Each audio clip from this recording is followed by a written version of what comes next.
Corporal Maya Chun adjusted her pack as she stepped through the entrance of Building 3190 at Marine Corps Base Quantico, the home of Scout Sniper School. 47 Marines filled the classroom, 3 of them women, including herself. The ratio told its own story before anyone spoke a word. Staff Sergeant Jake Morrison walked to the front of the room with the confidence of a man who had run this school for 6 years. His eyes swept across the assembled faces and stopped on the 3 female candidates. A smile formed at the corner of his mouth, the kind that carried no warmth. Welcome to Scout Sniper School, Marines. Some of you are here because of skill. Others are here because of diversity experiments. We'll find out which is which soon enough. The words landed like a slap. Maya felt heat rise in her chest, but kept her expression neutral.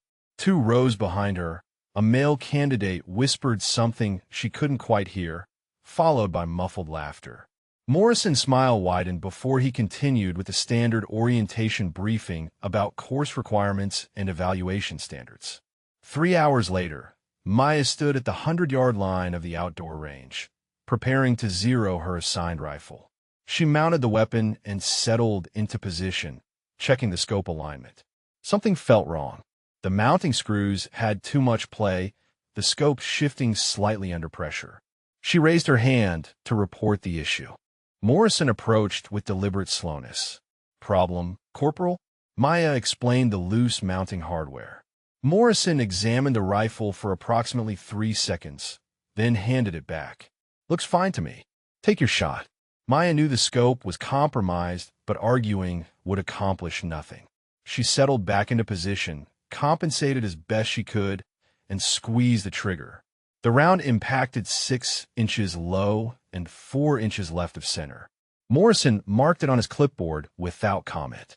From the elevated observation tower, 200 yards distant, Captain Sarah Rodriguez watched through binoculars. She had been assigned as range safety officer for this training cycle, a position that required presence but allowed observation of instructor methods. She noted Morrison's brief examination of Maya's rifle, noted his expression when the shot missed, noted the way his shoulders moved with what might have been suppressed laughter. Maya completed her remaining zeroing shots with inconsistent results, each one fighting the unstable scope mount. When the session ended, 2 male Marines approached while she cleared her weapon. Corporal Henderson spoke first, his voice low enough that Morrison wouldn't hear from his position 40 feet away. That was rough. Bad equipment happens sometimes. His companion, Corporal Park, added his own assessment with less diplomacy. Or maybe just not built for this kind of work. Some people look good on paper, but can't perform when it matters. Henderson shot him a warning glance, but said nothing more. Both men walked away as Maya packed her gear. That evening in the barracks, Maya opened her footlocker and removed a worn leather journal from beneath her uniforms. Her grandfather's handwriting filled the yellowed pages, entries dating from 1943 through 1946. Master Sergeant James Chun had carried this logbook through North Africa, Italy, and France as a Marine sniper during World War II. Maya had found it in her mother's attic 6 months ago, shortly before applying to Scout Sniper School. She turned to the first entry, dated March 15, 1943. First day of sniper training at Camp Lejeune. Instructor Staff Sergeant Morrison, no relation to the one here, questioned whether a first-generation Chinese-American belonged in a precision role. Told me to prove it or pack out. Proved it. Maya wondered if her mother back in Arizona knew how many generations had faced these same doubts, how many had been told to prove themselves against standards applied unequally. She thought about calling home, asking if other family members had encountered similar resistance, if the pattern extended beyond her grandfather's experience. The question seemed important somehow, as if understanding the scope of the challenge might provide clarity on how to overcome it. She set the journal aside and began cleaning her rifle, paying particular attention to the scope mounting hardware. The screws had definitely been loose, the kind of loose that didn't happen naturally through normal use. Someone had deliberately backed them off just enough to cause instability without being obviously tampered. The realization settled over her like cold water. Morrison's voice echoed in her memory. Some of you are here because of skill, others because of diversity experiments. The message had been clear from the first moment, the line drawn before she had fired a single shot. Now she understood the equipment failure was only the beginning, the opening move in a longer campaign. Rodriguez filed her range observations in the safety logbook that night, noting equipment malfunction affecting Corporal Chun during zeroing exercise. She included the timestamp of Morrison's inspection and the subsequent poor results. The entry was factual, clinical, but it established a record. In her 3 years as a range officer, she had learned that patterns only became visible when someone bothered to document the individual incidents. Maya closed her grandfather's journal and placed it back in her footlocker. His words from 70 years ago offered no specific solution to her current situation, but they confirmed one essential truth. This fight was not new. Others had walked this path before her, had faced mockery and sabotage and doubt, had been told they didn't belong in positions that required precision and nerve. Some had proven themselves. Some had been broken by the pressure. The difference was determination and the willingness to keep taking shots even when the scope was deliberately misaligned. She would zero her rifle tomorrow, with properly maintained equipment or without it. She would qualify at every distance, hit every target, meet every standard Morrison set regardless of how he chose to interfere. The alternative was proving him right, validating his assumption that diversity experiments failed under pressure. That outcome was unacceptable. 40 miles away in Fredericksburg, Morrison met Sergeant Major Vincent Davis at a bar frequented by senior enlisted Marines. Davis had mentored Morrison through his own sniper training 15 years ago and had helped him secure the instructor position at Quantico.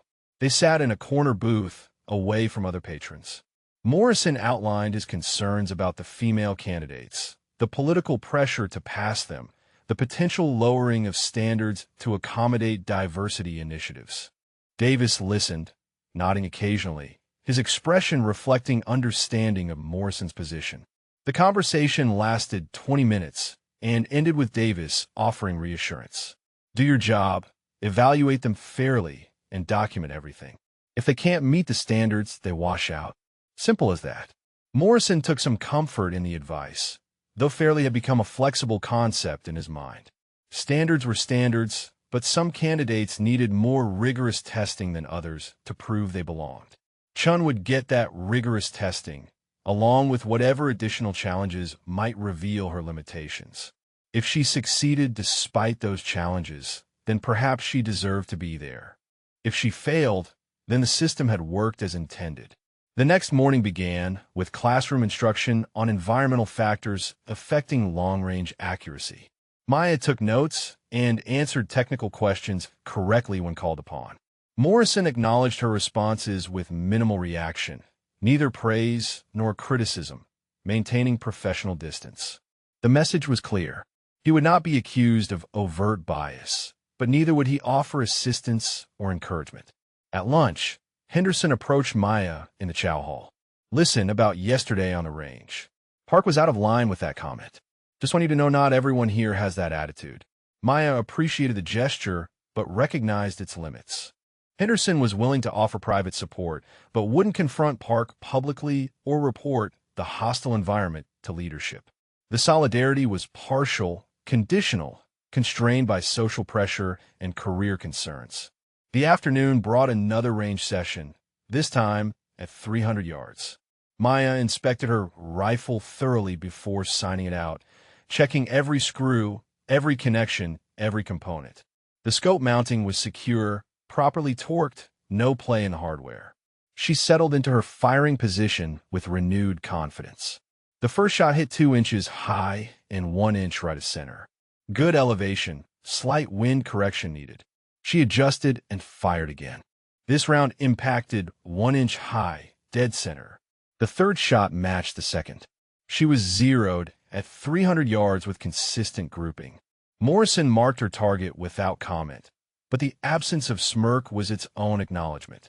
Rodriguez watched from the tower again, noting the successful performance, noting Morrison's flat expression, noting the pattern beginning to emerge. Chen performed when equipment functioned properly. Morrison showed disappointment when she succeeded. The correlation suggested conclusions that Rodriguez was not yet prepared to formally document, but she made mental notes for future reference. That evening, Maya wrote her first entry in her own training log, creating a parallel record to her grandfather's wartime journal. Day 2 at Scout Sniper School. Equipment issues on Day 1, proper function on Day 2. Correlation not coincidental. Will document all future anomalies with timestamps and witness observations when possible. Will meet every standard set, exceed them when opportunity allows, provide no legitimate basis for failure. This is not about proving Morrison wrong. This is about proving myself right. The words looked stark on the page, a declaration of intent that acknowledged the reality of her situation without surrendering to it. Somewhere in Arizona, her mother was probably wondering how training was progressing, whether her daughter was finding acceptance among her peers, whether the Marine Corps had evolved beyond the challenges her father-in-law had faced in 1943. Maya decided not to call home yet, not to share the details of loose scope screws and whispered insults and deliberate obstacles. Those details would only cause worry without providing solutions. Instead, she would focus on performance, on meeting standards, on taking each shot as it came regardless of the handicaps applied. Her grandfather had proven himself through consistency and skill despite facing prejudice rooted in his ethnicity.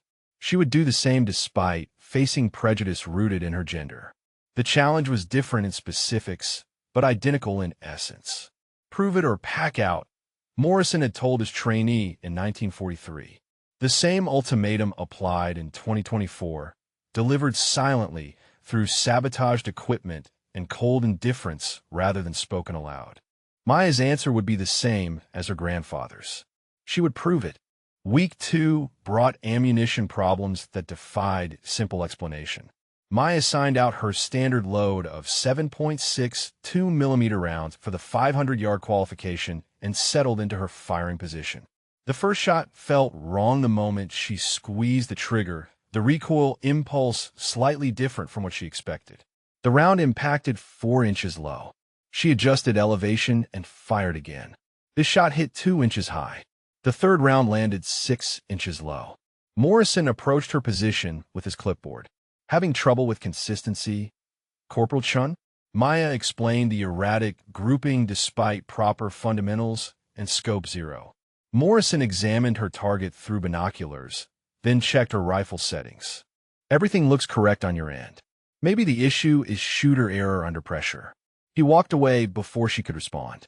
Maya continued firing, each shot a gamble. The rounds scattered across the target in a pattern that suggested wildly varying velocities. When she examined her remaining ammunition after the exercise, she noticed what her focus during shooting had missed. The brass casings showed markings from 3 different manufacturers. Someone had mixed her ammunition load with rounds of different grain weights, creating the inconsistent performance that masqueraded as shooter incompetence. Rodriguez documented the session from her observation post, noting Chen's erratic impacts despite proper form and environmental compensation. She made a specific note about Morrison's pressure comment and his failure to inspect the ammunition itself. The pattern was developing texture, moving from isolated incident towards systematic interference. That afternoon, Morrison gathered the class for a demonstration of proper shooting technique. He selected the 500-yard target Chun had struggled with that morning as his example. Watch carefully, Marines. This is how precision shooting works when fundamentals are solid. He dropped into position with practiced ease, controlled his breathing, and fired 5 rounds in smooth succession. All 5 impacted within a 4-inch circle at center mass. Morrison stood and gestured toward the target. That's the standard. Some of you will meet it.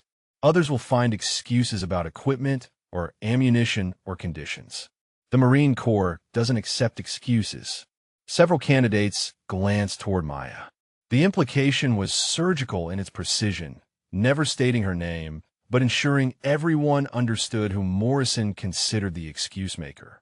Maya kept her expression neutral, refusing to provide the reaction Morrison clearly wanted.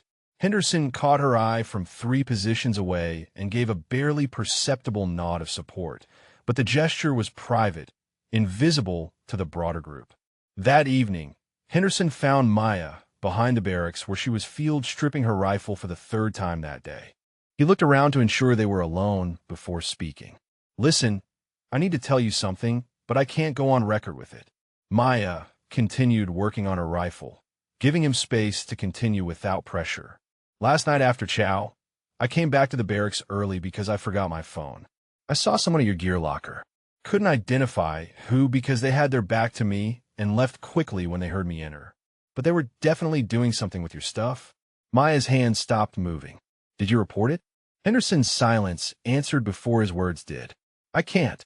If I file a complaint without being able to identify who it was, it goes nowhere and I become a target. Morrison runs this program. His people control evaluations. I got a family depending on me to graduate and get assigned to a unit. I can't risk that for something I didn't actually see clearly enough to prove." The calculation was brutally honest. Henderson recognized the injustice but prioritized his own survival over addressing it. Maya understood the choice even as she resented its necessity. "You're telling me this as a warning, not as testimony." Henderson nodded. "I'm sorry. I know that doesn't help much, but I wanted you to know someone else sees what's happening." He walked away before the conversation could extend further. Maya finished cleaning her rifle and secured it properly. The warning confirmed her suspicions but provided no actionable evidence. Someone with access to the barracks and knowledge of her gear assignment was actively sabotaging her equipment. The suspect list was short, realistically limited to instructors and perhaps senior candidates acting on their behalf. Proving it would require catching them in the act, which required surveillance she had no means to implement. 40 miles away in Fredericksburg, Morrison met with Davis again at their usual location. Morrison's frustration had intensified over the 2 weeks. "She keeps bouncing back. Equipment problems don't stick. She adapts and qualifies anyway." Davis swirled his drink thoughtfully. "Then you need to increase the difficulty. Give her scenarios where adaptation isn't enough, where she has to perform perfectly under conditions that expose any weakness. If she's really qualified, she'll handle it. If not, she'll break under the pressure. Make it official, make it documented, make it unquestionable." Morrison appreciated the framing. Testing candidates rigorously was his job. If Chin couldn't handle stress positions or compressed timelines or environmental challenges, that was her limitation, not his bias. The fact that he applied those challenges selectively was simply prioritizing evaluation time on candidates who needed the most scrutiny. The logic satisfied him even as some buried part of his conscience recognized its flaw.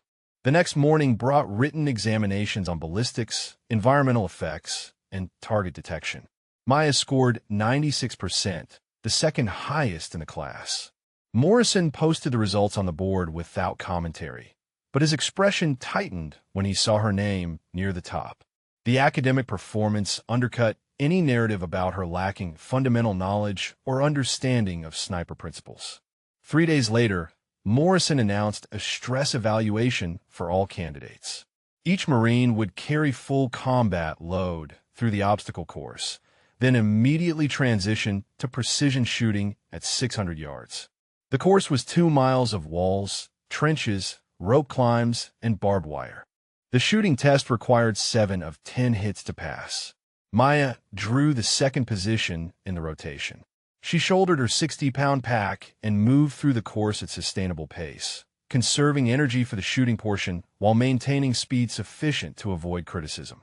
Her hands were steady despite elevated heart rate when she reached the firing line. She had 90 seconds to assume position and begin engaging targets. Morrison stood 10 feet away with his stopwatch.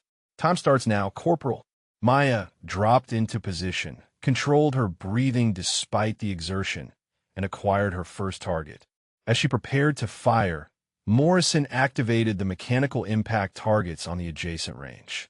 Steel plates swung and clanged at irregular intervals, creating auditory distraction designed to break concentration. The interference was blatant, but technically permissible under stress evaluation guidelines. Maya blocked out the noise and focused on her reticle. First shot, center mass hit. Second shot, hit. Third shot, hit. She continued through her string despite the clanging targets, despite Morrison's presence, despite the fatigue in her muscles. When she finished, 8 of 10 rounds had found their marks. Morrison recorded the result on his clipboard, his pen strokes harder than necessary.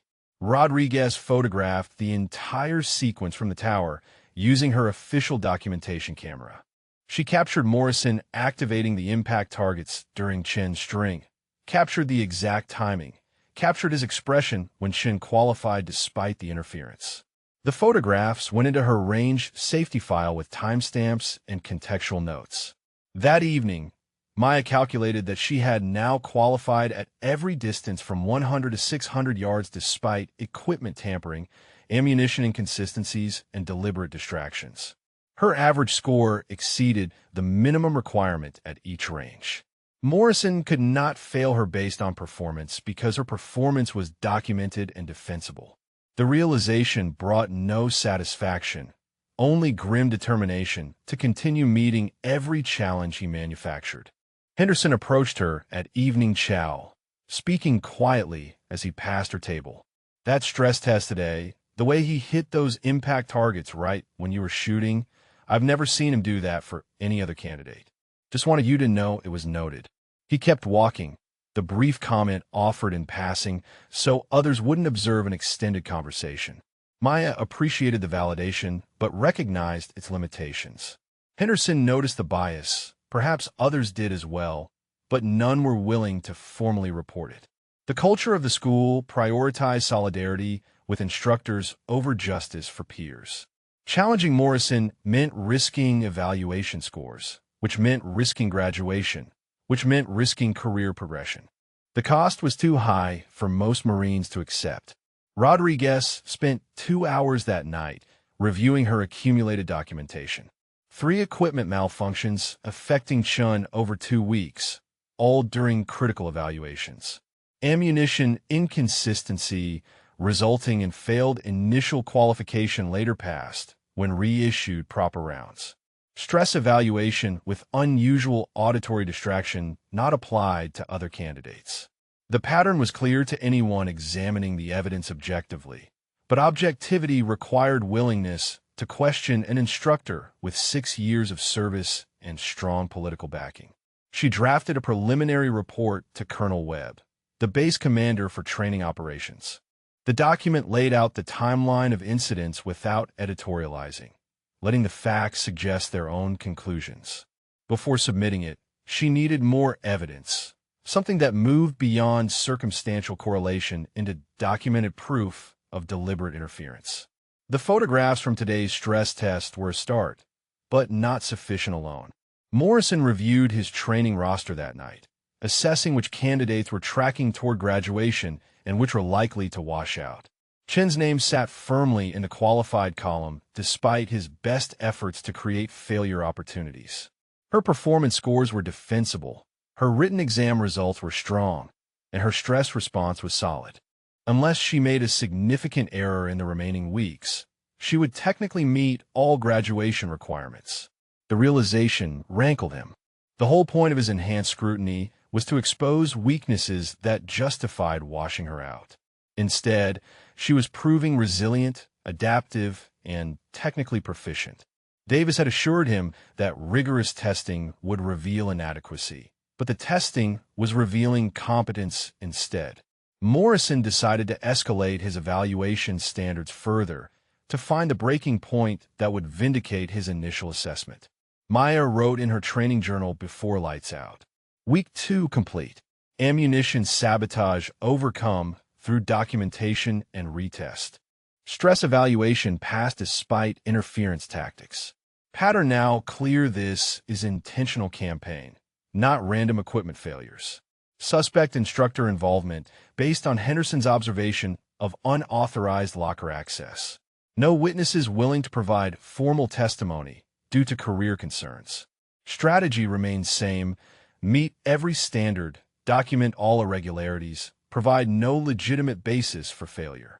Grandfather's journal entry from 1943 noted similar escalation before his eventual acceptance. Historical precedent suggests persistence required overextended period. The words provided structure to her experience, transforming frustration into tactical assessment. Morrison wanted her to quit or fail. She would do neither. The path forward was simple even if execution was difficult. Meet every challenge, exceed every standard, force recognition through undeniable performance. If he escalated his interference, she would elevate her response. The contest was unequal in power, but not in determination. Henderson lay in his bunk that night, troubled by his own inaction. He had witnessed tampering, had seen discriminatory treatment, had watched Morrison systematically target Sean with obstacles not applied to others. His silence made him complicit in the injustice, even as his survival instinct justified the choice. He wondered if courage meant speaking truth regardless of cost, or if it meant recognizing when individual action was futile and waiting for better opportunity to effect change. The question kept him awake longer than he wanted. Rodriguez filed her preliminary report in her personal records rather than submitting it to Webb. The documentation was incomplete, the evidence suggestive but not conclusive. She needed proof of deliberate sabotage, not just correlation between Chen's presence and equipment problems. The photographs were useful but insufficient alone. She would continue observing, continue documenting, continue building a case that could withstand scrutiny from Morrison supporters. Justice required patience and thoroughness, not premature accusations that could be dismissed or deflected. The second week ended with Maya qualified at all evaluated distances, Morrison frustrated by her persistence, Henderson troubled by his complicity, and Rodriguez gathering evidence for future action. The pattern was established, the battle lines drawn, and the contest entering its next phase where stakes would escalate beyond equipment malfunctions and public demonstrations into something more direct and personal. Rodriguez spent her weekend accessing 5 years of Scout Sniper School records through the training database. The system required proper authorization, which she had as range safety officer, but the search pattern she employed was unusual enough that it might draw attention from administrative staff. She accepted the risk as necessary for proper investigation. The numbers emerged with damning clarity. 23 female candidates had started the program over the past 5 years. 0 had graduated.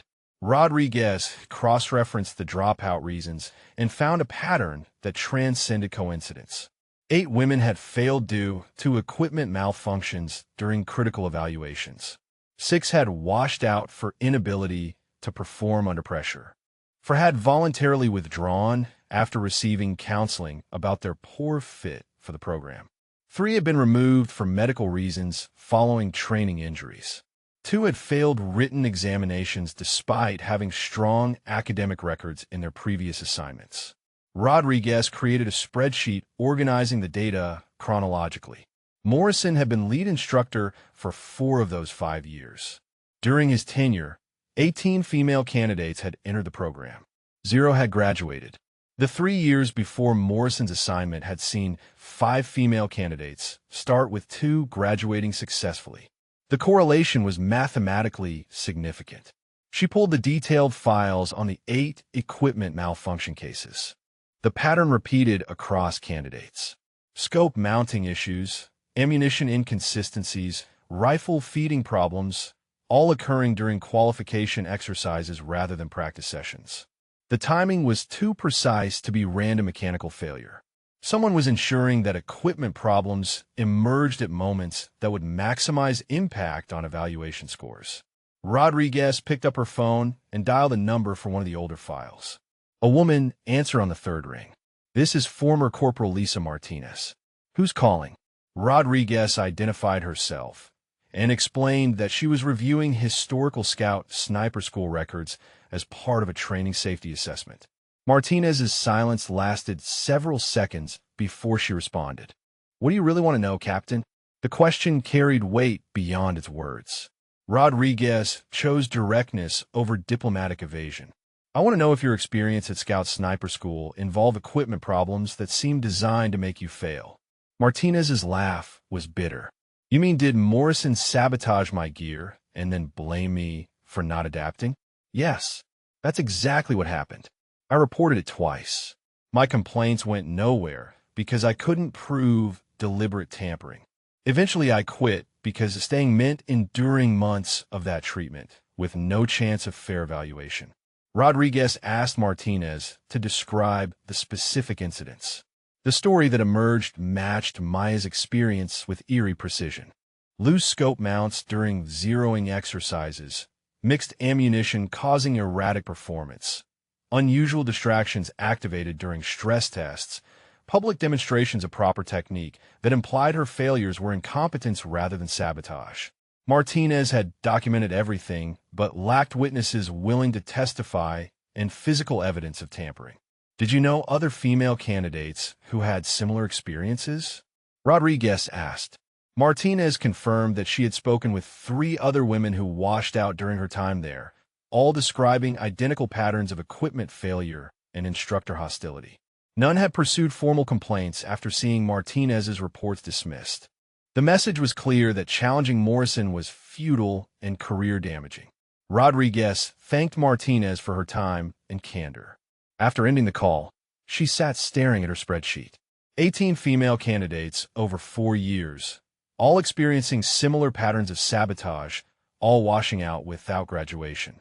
The scale suggested systematic institutional failure rather than isolated instructor misconduct.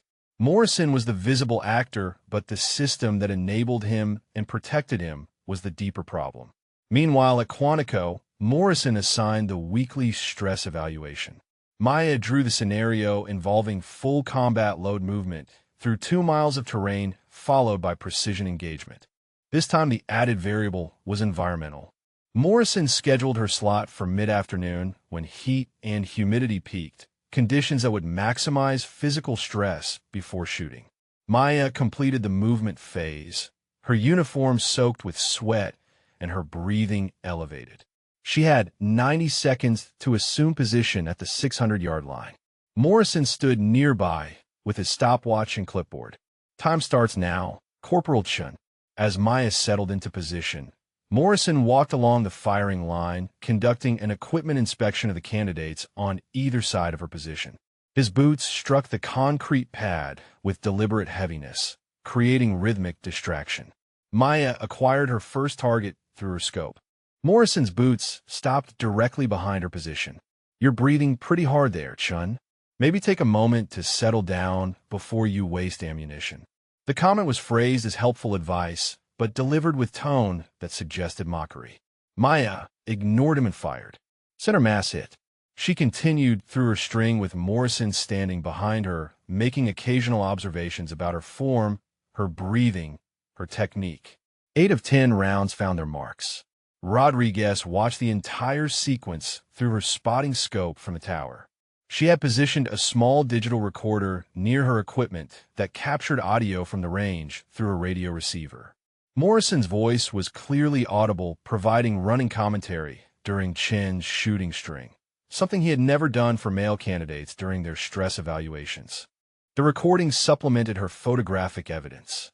After the range session concluded, Morrison gathered the candidates who had completed evaluations. Corporal Chen qualified at 600 yards despite some technical issues with breathing control and position stability. Her score met minimum standards. Several other candidates shot significantly better, demonstrating superior fundamentals under identical conditions. The message was clear without being explicitly stated. Maya had passed, but barely, while others excelled. Therefore, her qualification was marginal at best. Henderson approached Maya as they cleared the range. That was impressive shooting considering he was practically narrating your entire string. I've never seen him do that coaching commentary during anyone else's evaluation. Maya packed her gear without responding. The observation was accurate, but acknowledging it openly accomplished nothing. Henderson seemed to understand. Anyway, good shooting. He walked away before the conversation could extend. Rodriguez spent that evening expanding her investigation file. She now had historical pattern evidence from 5 years of records, testimony from a former candidate, describing identical sabotage tactics, photographic documentation of unusual stress test protocols applied selectively, and audio recording of coaching commentary during evaluation. The case was building substance beyond circumstantial correlation. She drafted a formal report to Colonel Webb outlining her findings. The document was careful to present facts without editorial interpretation, allowing the evidence to suggest its own conclusions. 23 female candidates over 5 years with 0 graduates, concentrated under Morrison's tenure. 8 equipment malfunctions during critical evaluations affecting female candidates only. Witness testimony describing deliberate sabotage from previous training cycle. Photographic and audio evidence of selective evaluation protocols.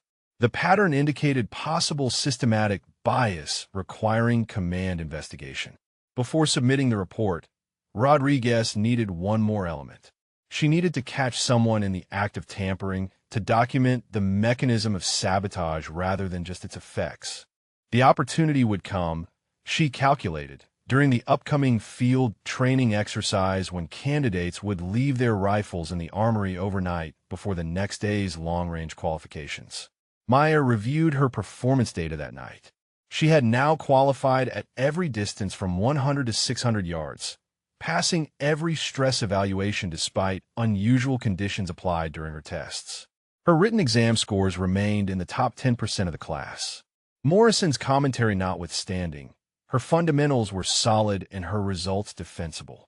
The documentation protected her from outright failure, but it could not prevent Morrison from marginalizing her achievement through comparisons and qualified acknowledgments. She opened her grandfather's journal to an entry from August 1943. Instructor continues finding fault with my technique despite my scores matching or exceeding other candidates.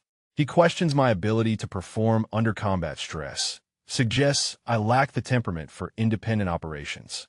I have qualified at every range, hit every target, met every standard.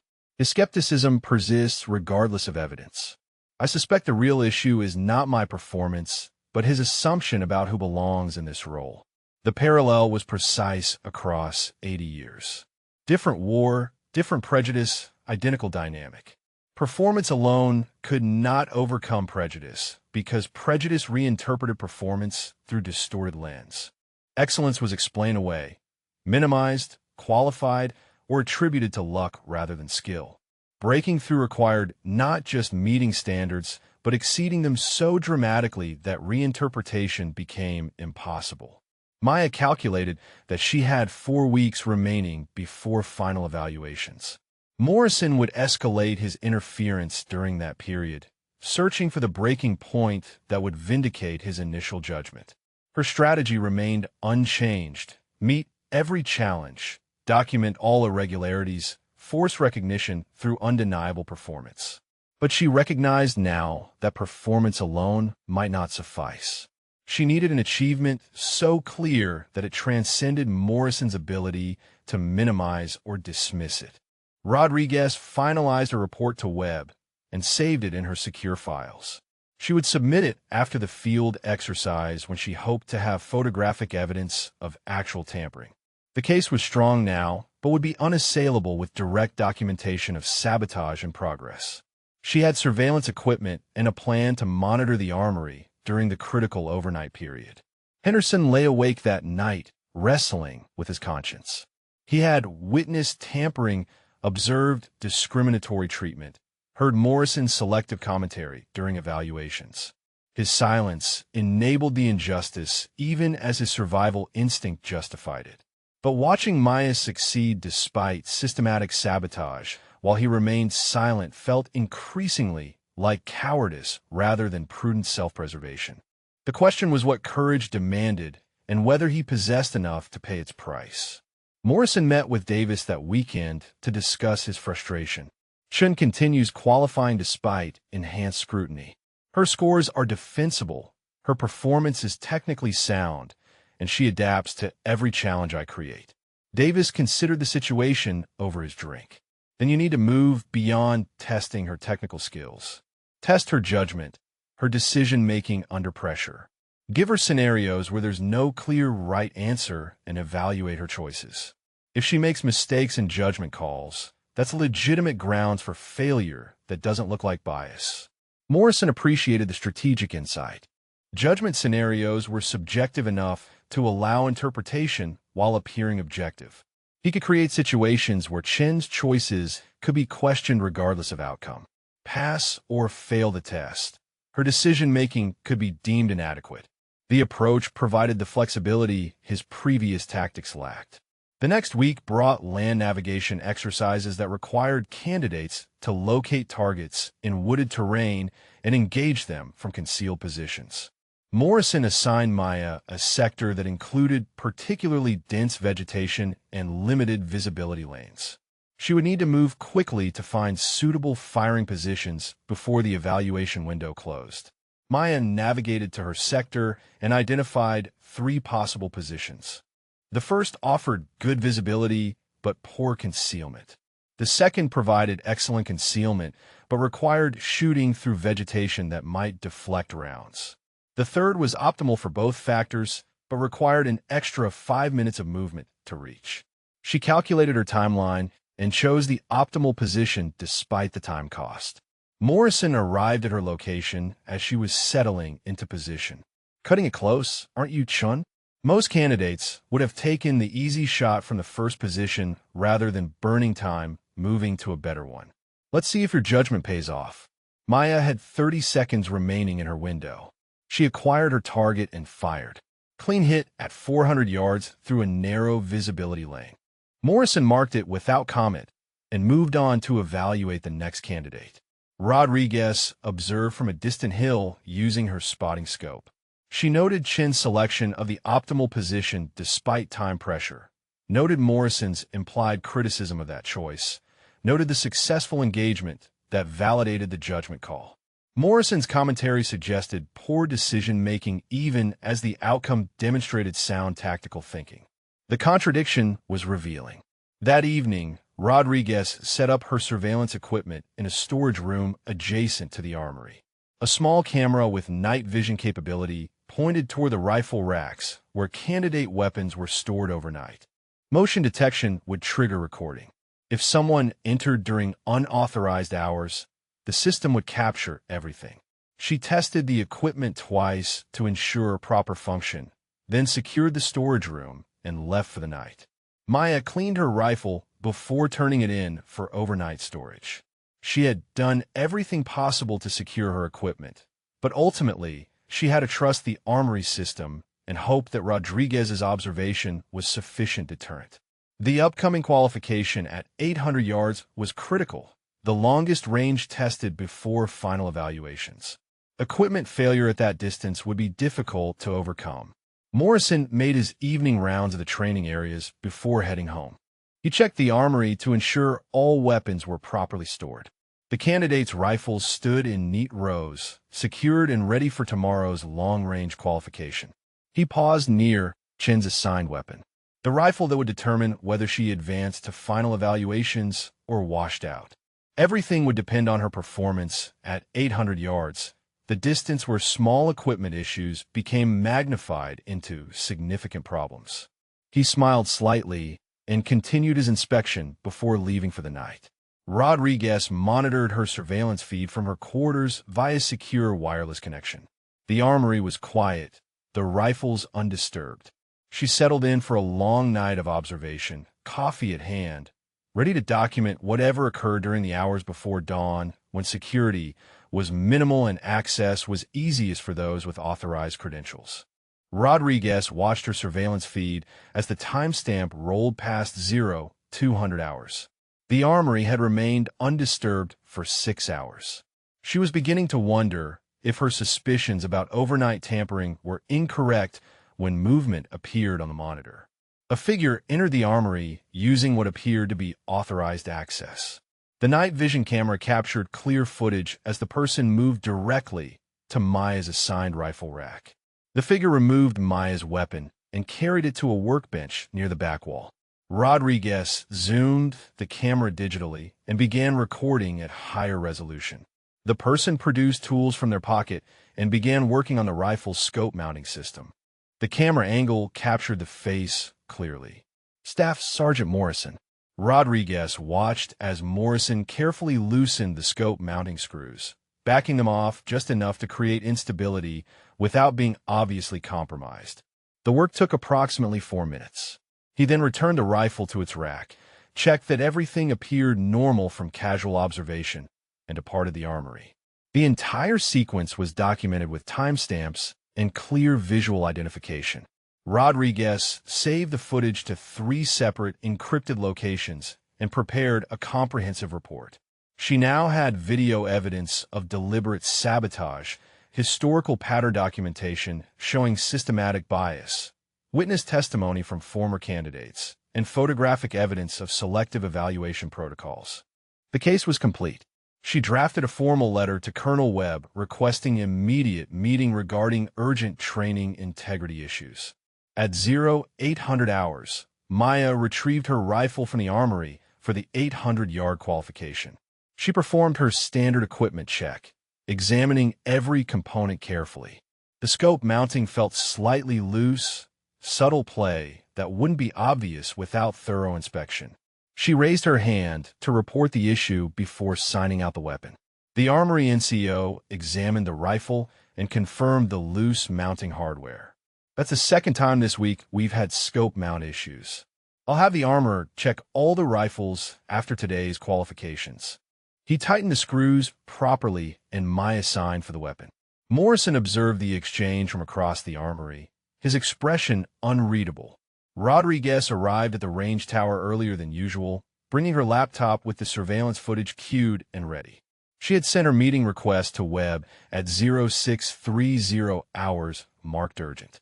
His response came at 0745 hours, scheduling her for 1,400 hours that afternoon in his office. The timing would allow her to observe the morning qualifications before presenting her evidence. The 800-yard qualification began with candidates firing in alphabetical order. Maya drew position 12 in the rotation. She watched the first 11 shooters, noting wind conditions and their compensation techniques. When her turn came, she settled into position with equipment she now trusted had been properly secured after the morning's adjustment. Morrison stood at his usual observation position with clipboard and stopwatch. "You've got 10 rounds, Chun. 7 hits minimum to qualify. Wind is variable from the southwest. Time starts now." Maya acquired her first target and began her breathing cycle. The rifle felt solid, the scope tracking properly, the fundamentals all in place. First shot, center mass hit. Second shot, hit. She continued through her string with focus that excluded everything beyond her scope reticle and trigger control. When she completed her 10th round, 9 had found their marks. Morrison recorded the score with visible tension in his jaw. 9 of 10 at 800 yards. That qualifies you for advancement to final evaluations. He walked away without additional comment. Maya cleared her weapon and packed her gear, relief mixing with grim satisfaction. She had qualified at the longest training distance despite Morrison's overnight sabotage attempt. Rodriguez photographed the target and documented Maya's qualification score. She cross-referenced the timeline with her surveillance footage. Morrison had tampered with the rifle at 0214 hours. The Armory NCO had discovered and corrected the issue at 0803 hours. Chun had qualified at 0847 hours. The sequence was documented and ready for presentation to Webb. At 1,400 hours, Rodriguez entered Webb's office carrying her laptop and a folder containing printed documentation. Colonel Webb was a career infantry officer with 26 years of service and a reputation for direct leadership. He gestured for her to sit. "Your message said this was urgent and related to training integrity. What have you found, Captain?" Rodriguez opened her laptop and began with the statistical analysis. "Sir, over the past 5 years, 23 female candidates have started Scout Sniper School. 0 have graduated. During the 3 years before Staff Sergeant Morrison became lead instructor, 2 of 5 female candidates graduated. During Morrison's 4 years as lead instructor, 0 of 18 graduated. She displayed her spreadsheet showing the correlation. Webb studied the numbers. That's a significant statistical anomaly. What's your assessment of the cause? Rodriguez presented the historical evidence next. Former Corporal Martinez and 3 other women described identical patterns of equipment failure during critical evaluations, all under Morrison's instruction. She played the audio recording of her interview with Martinez. Webb listened to the entire recording without interruption. Do you have current evidence beyond historical testimony? Rodriguez displayed the photographic evidence of selective evaluation protocols, the audio recording of Morrison's commentary during Maya's stress test, and finally the surveillance footage from the armory. Webb watched Morrison tampering with Chen's rifle, his expression hardening with each second of footage. When the video ended, Webb sat back in his chair. That's clear evidence of deliberate sabotage. How did you come to set up surveillance in the armory? Rodriguez explained her progressive investigation, the pattern recognition, and her decision to document potential tampering. Webb nodded approval. Good initiative. This investigation was thorough and properly documented. What's Chen's current status? Rodriguez reported that Maya had qualified at all distances through 800 yards and was eligible for final evaluations. Webb reviewed the documentation again. Despite systematic sabotage, she's qualified at every level. That suggests she's actually exceeding standards rather than barely meeting them. Rodriguez confirmed that assessment based on her observations. Webb picked up his phone and called his executive officer. Give me Criminal Investigation Division Agent Thompson here within the hour. Tell him it's regarding training integrity issues requiring immediate attention. He ended the call and turned back to Rodriguez. I'm ordering a formal investigation. Morrison will be removed from instructor duties effective immediately, pending inquiry. I'll need you to provide all your documentation to CID and serve as witness during the investigation. Rodriguez agreed and transferred her complete file to Webb's secure server. Webb reviewed the evidence again with visible anger. This is not just about one instructor's bias. This represents systematic institutional failure. How did Morrison operate like this for 4 years without anyone reporting it? Rodriguez explained the intimidation factor, career concerns, and lack of witnesses willing to testify officially. Webb understood the dynamic, but rejected it as excuse. When Marines witness misconduct and stay silent, they become complicit. This whole situation represents failure at multiple levels. He made another call, this time to Sergeant Major Davis. I need you in my office immediately. We have a serious issue requiring your immediate attention. Davis arrived within 10 minutes, his bearing confident until he saw Rodriguez's laptop and Webb's expression. Sir, what's the issue? Webb displayed the surveillance footage without preamble. Staff Sergeant Morrison, who you've mentored for 15 years, has been systematically sabotaging female candidates for at least 4 years. This footage shows him tampering with Corporal Chen's rifle at 0214 hours this morning. I want to know if you were aware of this conduct. Davis watched the footage, his face draining of color. Sir, I had no knowledge of any sabotage. Morrison discussed his concerns about standards and political pressure, but he never mentioned tampering with equipment. Webb cut him off. You met with him regularly. You advised him on evaluation strategies. Former testimony indicates you encouraged rigorous testing specifically of female candidates. Even if you didn't know about sabotage, you created the environment that enabled it. Davis attempted to defend his position, but Webb's patience was exhausted. You're relieved of any supervisory role over Scout Sniper School or its instructors effective immediately. You will cooperate fully with the CID investigation. Your future here depends on what that investigation reveals about your knowledge and involvement. Davis departed the office, his confidence shattered. Agent Thompson arrived at 1,520 hours and received briefing on the complete investigation. He reviewed all documentation and determined that criminal charges might be appropriate, depending on full investigation findings. Webb authorized Thompson to examine all equipment, interview all candidates and staff, and access any records necessary. The investigation would be comprehensive and immediate. Morrison was summoned to Webb's office, at 1,600 hours. He entered expecting a routine training discussion and found instead Webb, Rodriguez, Thompson, and the surveillance footage queued on the laptop.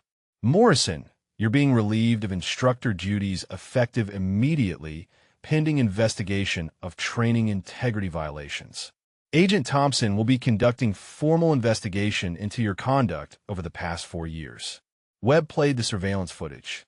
Morrison watched himself tampering with Maya's rifle, watched the timestamp documenting his unauthorized entry, watched the evidence that destroyed any possible defense. When the video ended, Morrison attempted explanation. "Sir, I was conducting routine equipment inspection to ensure candidate safety." Webb cut him off.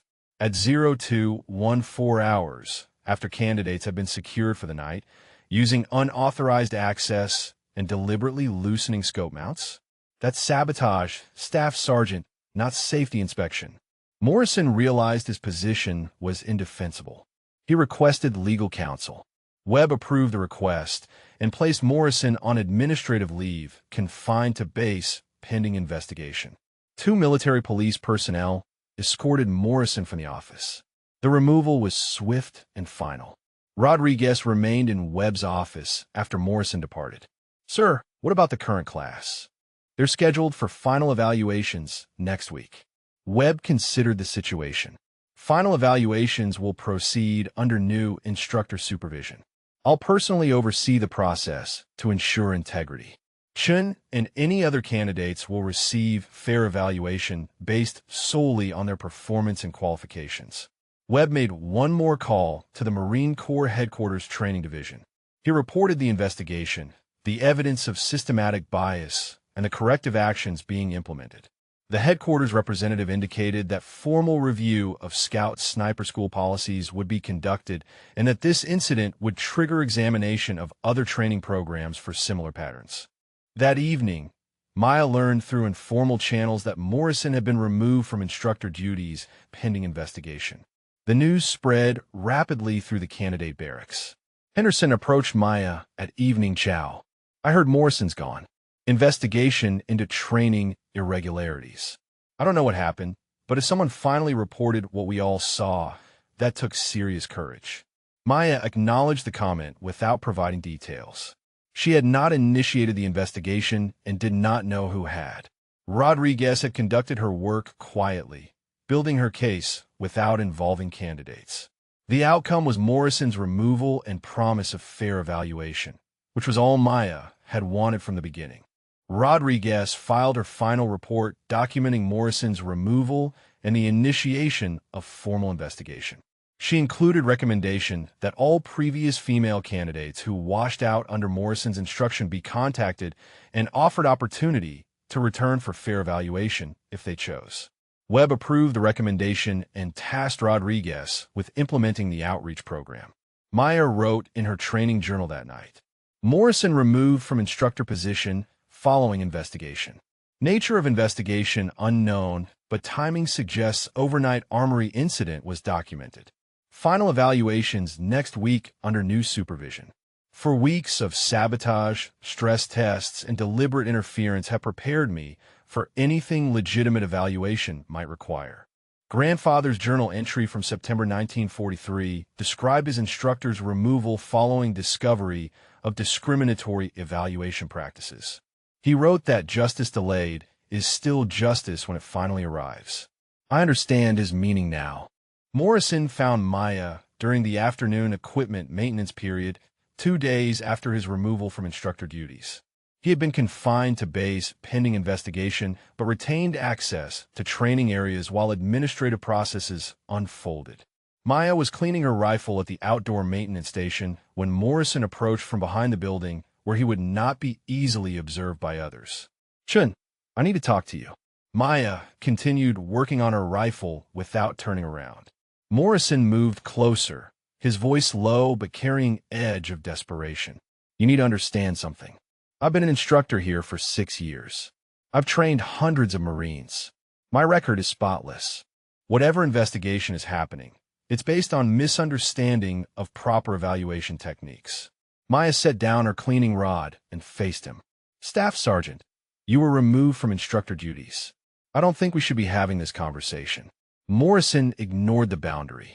I know you've struggled here. Equipment problems, stress under pressure, difficulty adapting to field conditions. That's not your fault. Some people just aren't built for this specialty. I was trying to help you recognize that before you got into a combat situation where lives depend on skills you don't have. The words were crafted to sound concerned, but carried undertone of condescension that undercut any pretense of assistance. Maya kept her voice level. I've qualified at every distance. My scores meet or exceed standards at each evaluation. Morrison laughed, the sound harsh. You qualified at minimums while others exceeded standards significantly. You think that's success? In combat, minimum performance gets people killed. Rodriguez appeared from around the corner of the building, her arrival perfectly timed.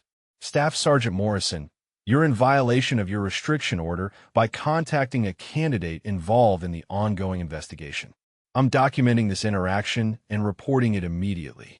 Morrison's face flushed with anger. I was providing training guidance, Captain. That's my job. Rodriguez shook her head. You have no job here anymore. Your instructor duties were terminated. Leave this area now, or I'll have military police enforce your restriction.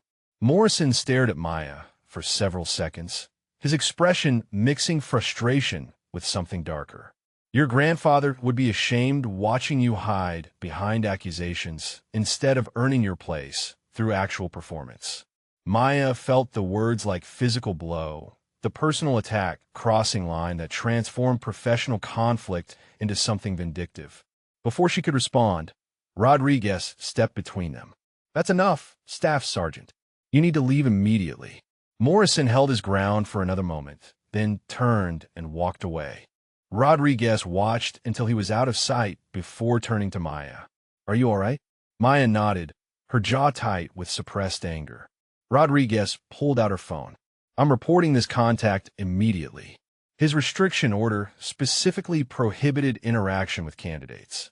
This violation will be added to his investigation file. Maya returned to cleaning her rifle, her hands moving mechanically while her mind processed Morrison's attack. The mention of her grandfather was calculated cruelty, designed to undermine her confidence by suggesting her success was illegitimate, achieved through complaint rather than skill. The tactic might have worked if not for one critical factor. She knew her qualification scores were genuine, earned despite sabotage rather than because of special consideration. Rodriguez made her call to Agent Thompson, reporting the restriction violation and Morrison's attempt to contact Shin.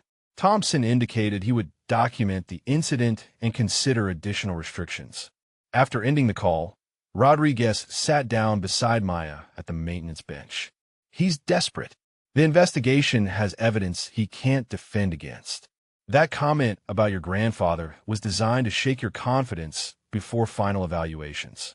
Maya appreciated Rodriguez's insight, but the damage was already done.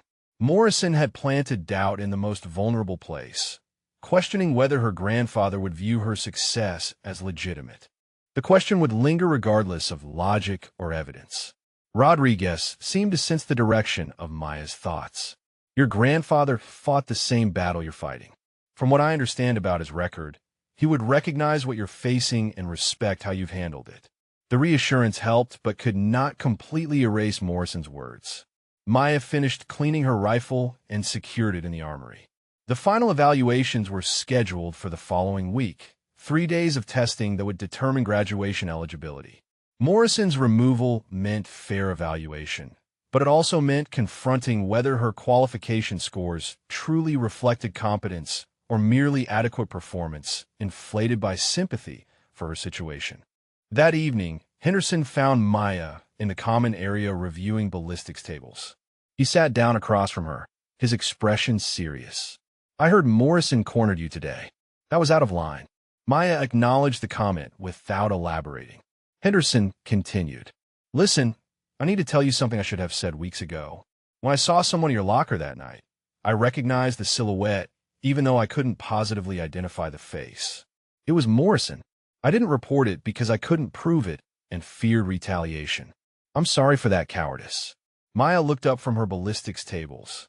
You're telling me now because he's already been removed and can't retaliate. Henderson nodded. Yes, that makes me a coward. But Thompson contacted me yesterday for a witness interview. I told him everything I saw and suspected.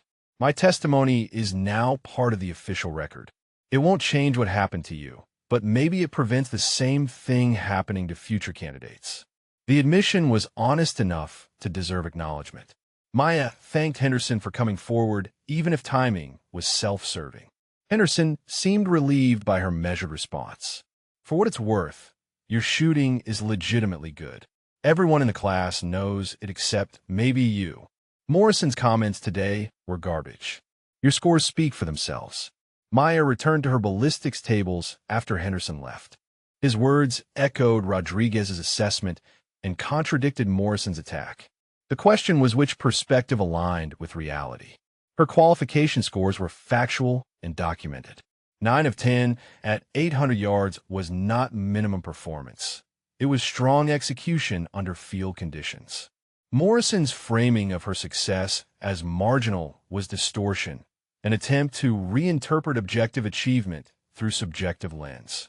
She opened her grandfather's journal to an entry from October 1943. My instructor was removed from duties today following investigation into his evaluation methods. Several candidates provided testimony about discriminatory practices and unequal standards. His final words to me before removal were that I would never be a real sniper, that I had succeeded through political pressure rather than merit. Those words stayed with me for weeks, creating doubt about my own abilities. The doubt ended during my first combat engagement when I made a shot that saved 12 Marines.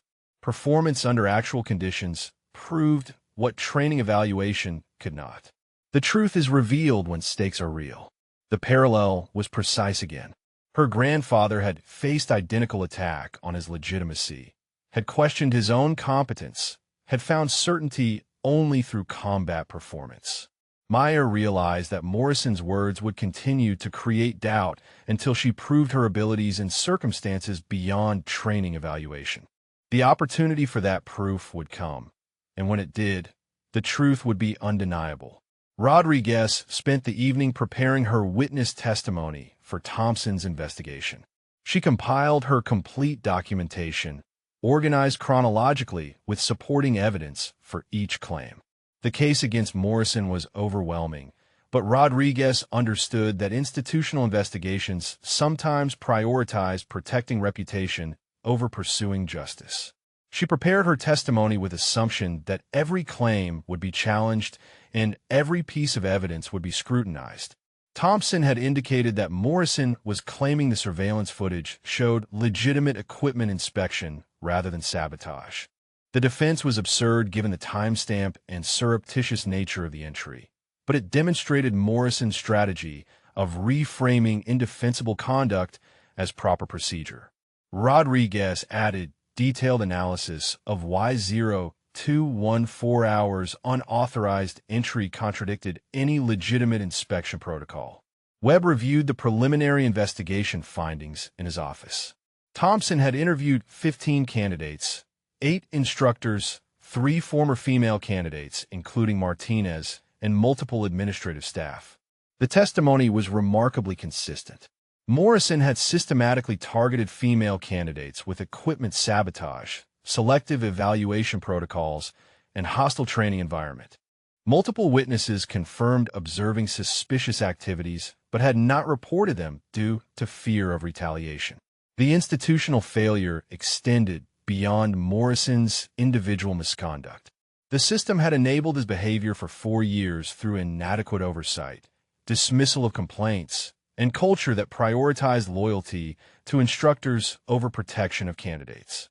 Webb drafted recommendation for comprehensive policy reforms, including independent equipment verification, multiple evaluator systems, anonymous reporting channels, and regular audits of evaluation score distributions by demographic categories.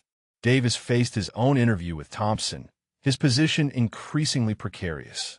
He maintained that he had no knowledge of Morrison's sabotage, but acknowledged providing guidance on rigorous evaluation of candidates he viewed as politically motivated diversity selections. Thompson pressed him on whether that guidance created an environment that enabled misconduct. Davis attempted to distinguish between rigorous evaluation and deliberate sabotage, but the line was difficult to defend when his protege had crossed it systematically. Morrison met with his appointed legal counsel that evening. The attorney reviewed the evidence and delivered blunt assessment. The surveillance footage is devastating. You cannot defend against video documentation of unauthorized armory access and deliberate equipment tampering. Your best option is to accept responsibility, express remorse, and negotiate for minimal punishment. Morrison refused the advice. He insisted his actions were legitimate instructor conduct and that political pressure was distorting proper evaluation into discrimination complaint. The attorney explained that Morrison's defense was legally and factually untenable, but Morrison remained adamant. He viewed himself as victim of political correctness that punished instructors for maintaining standards. The attorney recognized that Morrison's perception was disconnected from evidence and would result in maximum punishment if pursued at formal proceeding. The case was headed toward court-martial unless Morrison accepted reality. Maya spent her final evening before evaluation week reviewing her training journal. 6 weeks of documented sabotage, stress tests, hostile environment, and systematic interference had prepared her for anything legitimate evaluation might require. Her equipment was secure, her fundamentals were sound, and her scores demonstrated competence beyond question. Morrison's removal meant fair evaluation, which was all she had wanted. She wrote her final pre-evaluation entry. Morrison removed, investigation ongoing, final evaluations begin tomorrow under fair supervision. His final words attempted to undermine my confidence by attacking my grandfather's legacy and suggesting my success is illegitimate.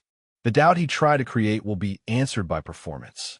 Grandfather wrote that truth is revealed when stakes are real. My truth will be revealed at final evaluation and beyond.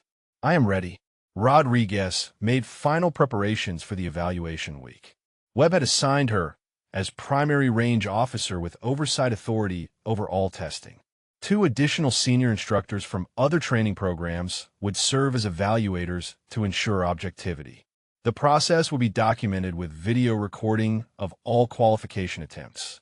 Maya and the other candidates would receive evaluation based solely on performance, with no consideration of gender, previous struggles, or political factors. The stage was set for final evaluation that would determine not just Maya's graduation, but also provide definitive answer to Morrison's claim that her success was illegitimate. The next 3 days would reveal whether 6 weeks of sabotage had been overcome through genuine skill or whether Morrison's assessment had merit despite his improper methods. Maya would face that test with equipment she could trust, evaluation she could believe, and preparation that had been forged through adversity that would have broken lesser candidates. The truth would emerge through performance that could not be questioned or reinterpreted. She was ready to prove it. Webb convened an emergency meeting at 0600 hours on the day final evaluations were scheduled to begin. Present were Rodriguez, Thompson, Davis, Morrison, and the 2 senior instructors brought in as objective evaluators. The conference room felt cramped despite its size, tension filling the space between the assembled Marines. Webb opened with direct statement of purpose. Before final evaluations proceed, this command needs to address evidence that has emerged during the ongoing investigation. Agent Thompson, present your preliminary findings. Thompson stood and distributed folders containing key evidence. The investigation has confirmed systematic sabotage of candidate equipment, discriminatory evaluation protocols, and hostile training environment specifically targeting female candidates over a 4-year period. He displayed the armory surveillance footage on the conference room monitor. This video documents Staff Sergeant Morrison tampering with Corporal Chin's rifle at 0214 hours on the morning of her 800-yard qualification.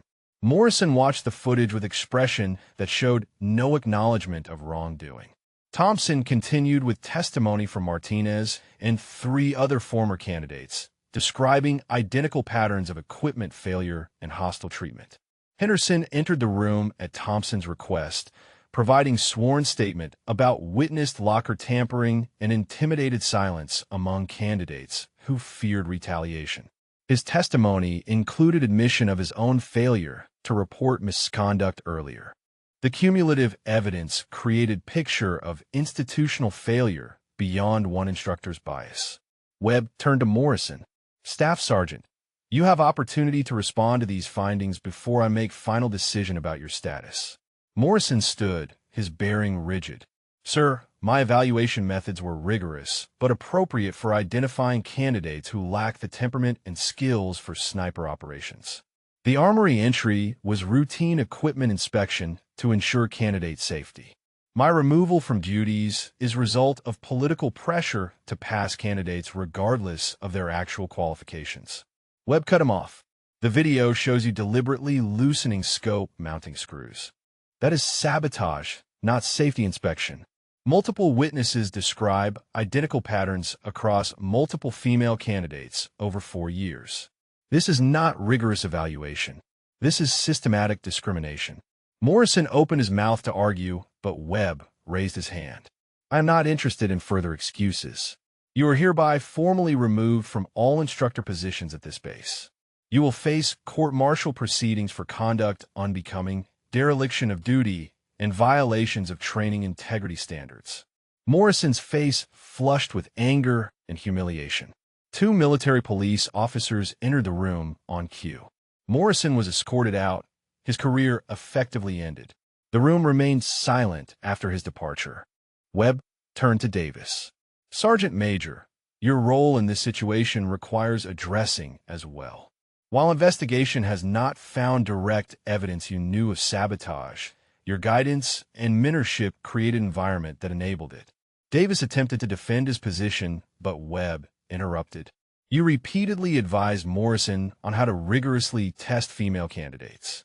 You met with him regularly to discuss his frustrations about diversity initiatives. You provided political cover when complaints were filed. Even if you did not know about equipment tampering, you bear responsibility for the culture that made such conduct possible. Davis accepted the rebuke without further argument, recognizing his position was indefensible. Webb announced Davis would be removed from any supervisory role over training programs and would face administrative action pending investigation's final findings. Davis departed the room with shoulders slumped, his reputation and career prospects severely damaged. The removal of both Morrison and Davis within minutes demonstrated Webb's commitment to accountability at all levels. Webb addressed the remaining personnel. Final evaluations will proceed today under new supervision. Captain Rodriguez will serve as primary evaluator with oversight authority. The 2 senior instructors from Advanced Infantry School will serve as secondary evaluators. All testing will be video documented. Candidates will be evaluated solely on performance, with no consideration of gender or previous training struggles. This program's integrity depends on fair and objective assessment. The meeting adjourned and Rodriguez prepared for the day's evaluations. The first test was land navigation and target engagement in wooded terrain. Candidates would receive coordinates, navigate to designated positions, identify targets at unknown distances up to 600 yards, and engage successfully. The exercise tested navigation skills, range estimation, and shooting ability under field conditions. Maya drew the 3rd position in rotation. She received her coordinates and map, studied the terrain briefly, and moved out at 0720 hours. The navigation required traversing 2 miles of dense forest with multiple terrain features that could cause disorientation. She used terrain association and compass work to reach her first checkpoint, arriving within acceptable time window. From the checkpoint, she identified her target area 400 yards distant through heavy vegetation. The target was partially concealed, requiring careful observation to locate. Maya found a position that offered adequate sightline while providing good concealment. She ranged the target using mil-dot estimation, calculated 430 yards accounting for slope, and prepared to engage. Rodriguez observed from a concealed position 100 yards away using spotting scope. She watched Maya's methodical process of range estimation, position selection, and shot preparation. The two senior evaluators monitored via radio and video feed. Maya settled into position, controlled her breathing, and fired. The target indicator showed center mass hit. Rodriguez marked the successful engagement and radioed the evaluation team. Maya continued through 3 more engagement positions over the next 2 hours, successfully hitting targets at ranges from 300 to 600 yards.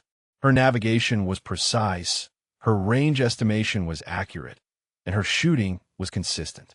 When she completed the course, Rodriguez conducted the debrief. Corporal Chun, you successfully navigated to all checkpoints within time standards and engaged all targets with first-round hits. Your performance on this exercise is excellent. The evaluation continued through afternoon with other candidates completing their runs. By evening, scores were compiled and posted. Maya had achieved the second highest score in the class, exceeded only by Henderson, who had prior reconnaissance experience. Morrison's claim that her qualification scores were marginal was contradicted by objective evaluation under fair conditions. That evening, Webb received emergency notification from Marine Corps headquarters. A crisis situation had developed in Syria, requiring immediate deployment of qualified sniper teams. 2 teams were needed within 48 hours for operations supporting a special operations task force. Webb reviewed available personnel and realized that Scout Sniper School candidates who had completed all evaluations through 800 yards were technically qualified for deployment, even if they had not completed final graduation requirements. Webb called Rodriguez to his office at 2,100 hours. We have a deployment requirement that creates a difficult decision. Corporal Chun has qualified at all ranges through 800 yards and performed excellently in today's field exercise. Technically, she meets minimum qualifications for deployment. However, she has not completed the final 1,000-yard evaluation or graduation requirements. The question is whether we deploy her based on current qualifications or wait until she completes full graduation next week. Rodriguez considered the dilemma. Sir, her performance has been consistently strong when evaluated fairly. She has proven adaptability and skill under pressure. From pure capability standpoint, she is qualified for deployment. The question is whether sending her without completing full graduation would validate Morrison's claims that standards were lowered. Webb nodded. That is precisely my concern. If we deploy her before graduation and something goes wrong, Morrison's narrative gets reinforced regardless of truth. The conversation was interrupted by Thompson's arrival with urgent information. Sir, I need to inform you of significant development in the investigation. Morrison was recorded this evening attempting to contact several candidates, including Chun, violating his restriction order for the second time. Additionally, he made statements to another instructor suggesting Chen's good performance today was a result of evaluators giving her favorable treatment due to the investigation. Webb's expression hardened. Morrison is attempting to undermine the evaluation results even after his removal. His behavior demonstrates he learned nothing from being caught and will continue his campaign against Chun if given any opportunity. Webb made his decision. Morrison will be immediately removed from base and confined to the brig pending court-martial. His ability to interfere with this program or its candidates ends now. Webb returned to the deployment question. Rodriguez, give me your professional assessment. Is Chun ready for combat deployment based on what you have observed? Rodriguez answered without hesitation. Sir, yes. She has demonstrated the technical skills, decision-making ability, and mental resilience required. Her performance under the stress of Morrison's sabotage was more challenging than most combat scenarios. If anything, she is overprepared due to the adversity she had to overcome. Webb appreciated the assessment, but recognized political complexity. If I deploy her before graduation and she performs well, it validates our evaluation system and proves Morrison wrong. If she struggles or fails, it reinforces his narrative regardless of whether the failure relates to qualification standards. The decision carries a significant risk either way. Rodriguez offered alternative perspective. Sir, keeping her back because we fear Morrison's narrative gives him power he no longer deserves. Her qualifications are documented and legitimate. The decision should be based on mission needs and her capabilities, not on managing Morrison's perception. Webb agreed with the logic, but needed to address one more factor. He called Maya to his office at 2,200 hours. Corporal Chun, sit down. We have unusual situation requiring your input. A deployment requirement has emerged that needs qualified sniper support within 48 hours. You have technically completed all required qualifications through 800 yards and performed excellently in today's evaluation. However, you have not completed the final 1,000-yard test or formal graduation. The question I need to ask you is whether you believe you are ready for combat deployment based on your current training. Maya understood the weight of the question. Webb was asking her to assess her own readiness, to determine whether 6 weeks of sabotage and abbreviated final evaluation had prepared her adequately for actual combat. The honest answer required separating confidence from competence, self-belief from realistic capability assessment. Sir, my qualification scores are legitimate. I have trained on fundamentals, practiced under field conditions, and demonstrated consistent performance when equipment functions properly. Whether that translates to combat effectiveness cannot be determined until tested under actual conditions. Webb appreciated her measured response. That is accurate assessment. The question is whether we take that risk now or wait until you complete full graduation. What is your preference? Maya considered carefully before responding. Sir, I requested opportunity to prove myself through fair evaluation. You have provided that. If the mission requires my capabilities and command judges me qualified, I am ready to deploy. If command determines additional training is necessary, I will complete that training and deploy when fully prepared. The decision is yours to make. Webb dismissed Maya and consulted with Rodriguez again. Her answer demonstrates the maturity and judgment we need in combat operators. She acknowledged uncertainty while expressing confidence in her training. That balance is appropriate for any Marine facing first deployment. Rodriguez agreed. Sir, I believe she is ready. The question is whether command is ready to trust the evaluation system we just implemented. Webb made his final decision at 2,300 hours. Chun would be given opportunity to attempt the 1,000-yard qualification the following morning, 24 hours ahead of the rest of the class. If she qualified, she would deploy with the required team. If she struggled, she would complete training with her class and deploy after graduation. The accelerated timeline would provide definitive answer about her readiness while maintaining evaluation standards. Rodriguez informed Maya of the decision at 0600 hours the next morning. You have one opportunity to attempt 1,000-yard qualification today. If you qualify, you deploy to Syria within 36 hours. If you do not qualify, you complete training with your class and graduate next week. This is not punitive. This is operational necessity, creating opportunity. Are you prepared? Maya checked her rifle, verified her equipment, and answered simply, I am ready. The 1,000-yard range was prepared by 0700 hours. Webb, Rodriguez, Thompson, and the 2 senior evaluators assembled to observe. Maya would fire 10 rounds at 1,000 yards in field conditions with natural wind and lighting. 7 hits minimum to qualify. This was the test that would determine not just her deployment eligibility, but also provide final answer to Morrison's claims about her legitimacy. The truth would be revealed through performance that could not be questioned. She settled into position as Rodriguez called time. The evaluation began. Maya settled into her firing position at the 1,000-yard line, her rifle supported on a sandbag rest. The morning air was cool with light wind from the southeast at approximately 8 miles per hour. She checked her scope settings, verified her equipment, and began her breathing cycle. Rodriguez stood 15 feet away with stopwatch and radio. You have 10 rounds, Chun. 7 hits minimum to qualify. Wind is steady from southeast. Begin when ready. Maya acquired her first target through the scope. At 1,000 yards, The target appeared small even at 12 power magnification. She calculated wind compensation, adjusted for the slight uphill angle, and accounted for temperature and humidity effects on bullet trajectory.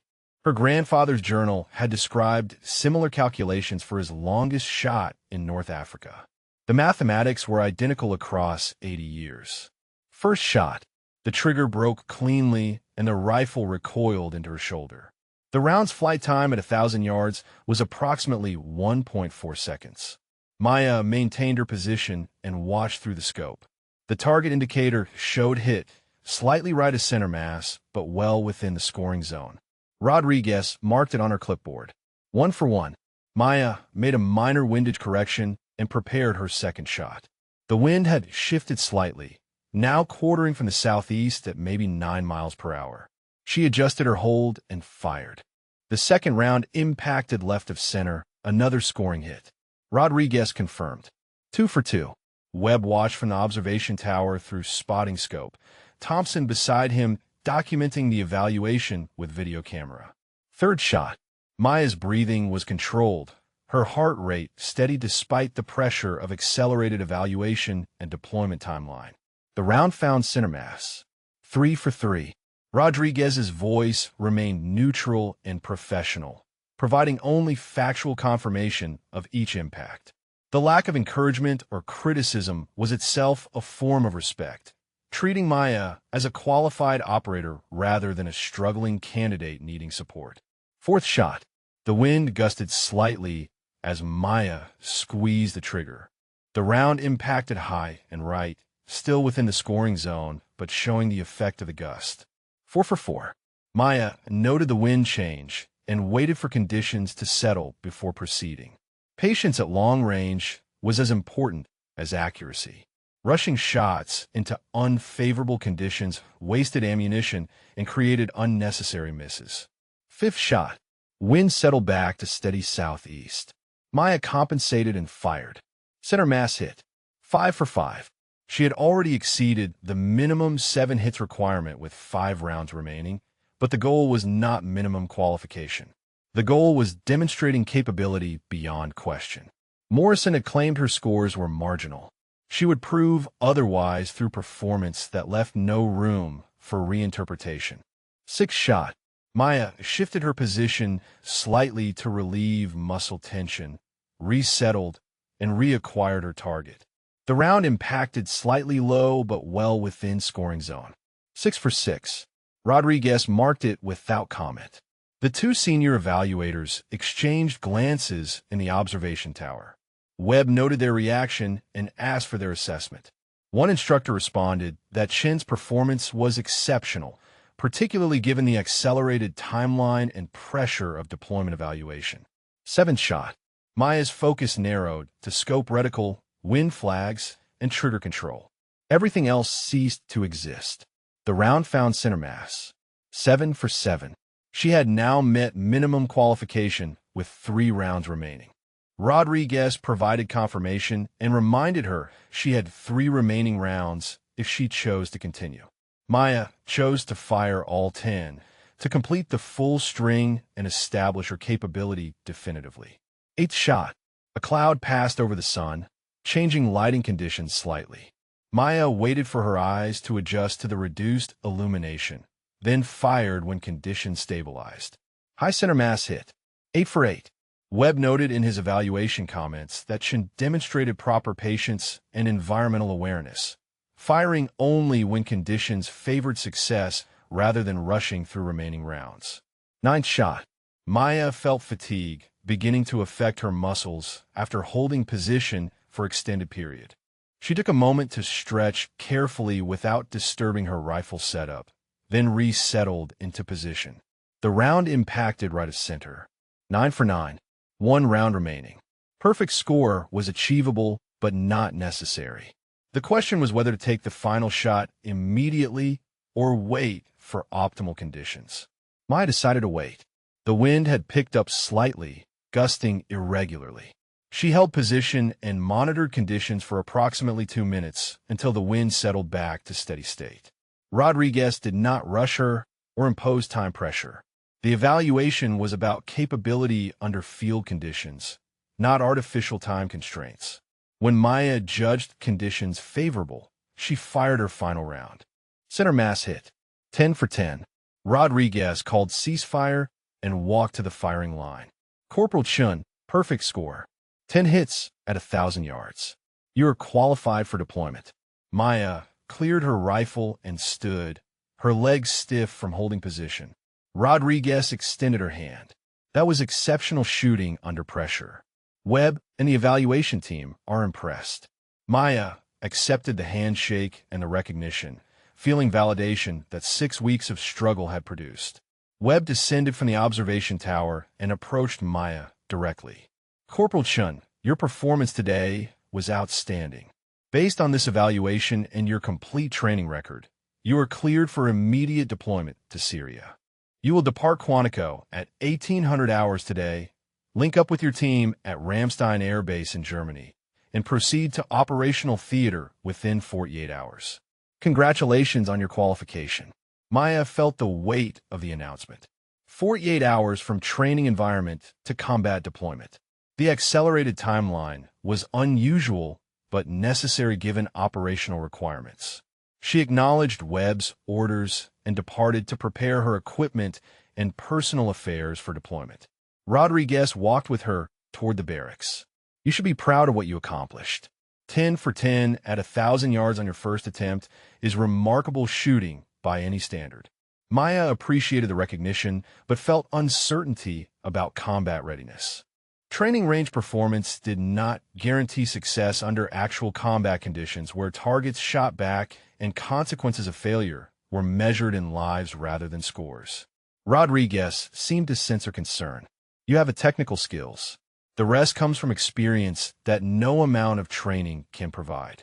Trust your fundamentals and adapt to what you encounter. That is all any operator can do on first deployment. Henderson found Maya as she packed her equipment that afternoon. I heard you shot perfect at 1,000 yards this morning. That is legitimately incredible. Most Marines never attempt that distance, and you nailed it first try. Maya thanked him for the recognition. Henderson continued. Listen, what Morrison said about your grandfather being ashamed, that was complete garbage. Your grandfather would see what you accomplished here despite systematic sabotage and recognize you as exactly the kind of Marine he trained to be. Do not let Morrison's poison stay in your head. The words carried weight because Henderson had initially been part of the problem, had witnessed tampering without reporting it, had stayed silent when courage required speaking. His evolution from complicit bystander to active witness demonstrated growth that matched Maya's own journey from sabotage candidate to qualified sniper. Both had been tested, and both had ultimately chosen integrity over convenience. Maya completed her packing and secured her personal gear. She had 6 hours before departure, enough time to make necessary arrangements, but not enough to dwell on uncertainties about combat deployment. She pulled out her grandfather's journal one final time before packing it away. The entry from October 1943 described his feelings before first combat deployment. I am technically qualified, but uncertain whether training translates to battlefield performance. The evaluation range is controlled environment with predictable conditions. Combat is chaos where everything goes wrong simultaneously. I must trust that fundamentals drilled through repetition will function when conscious thought fails under stress. Fear is natural. Allowing it to paralyze is not. Maya recognized her own feelings in her grandfather's words. The uncertainty about combat readiness was not weakness or inadequacy. It was appropriate humility about entering environment beyond her experience. The training provided foundation. Combat would provide the test that revealed whether foundation was sufficient. She wrote her final training journal entry before deployment.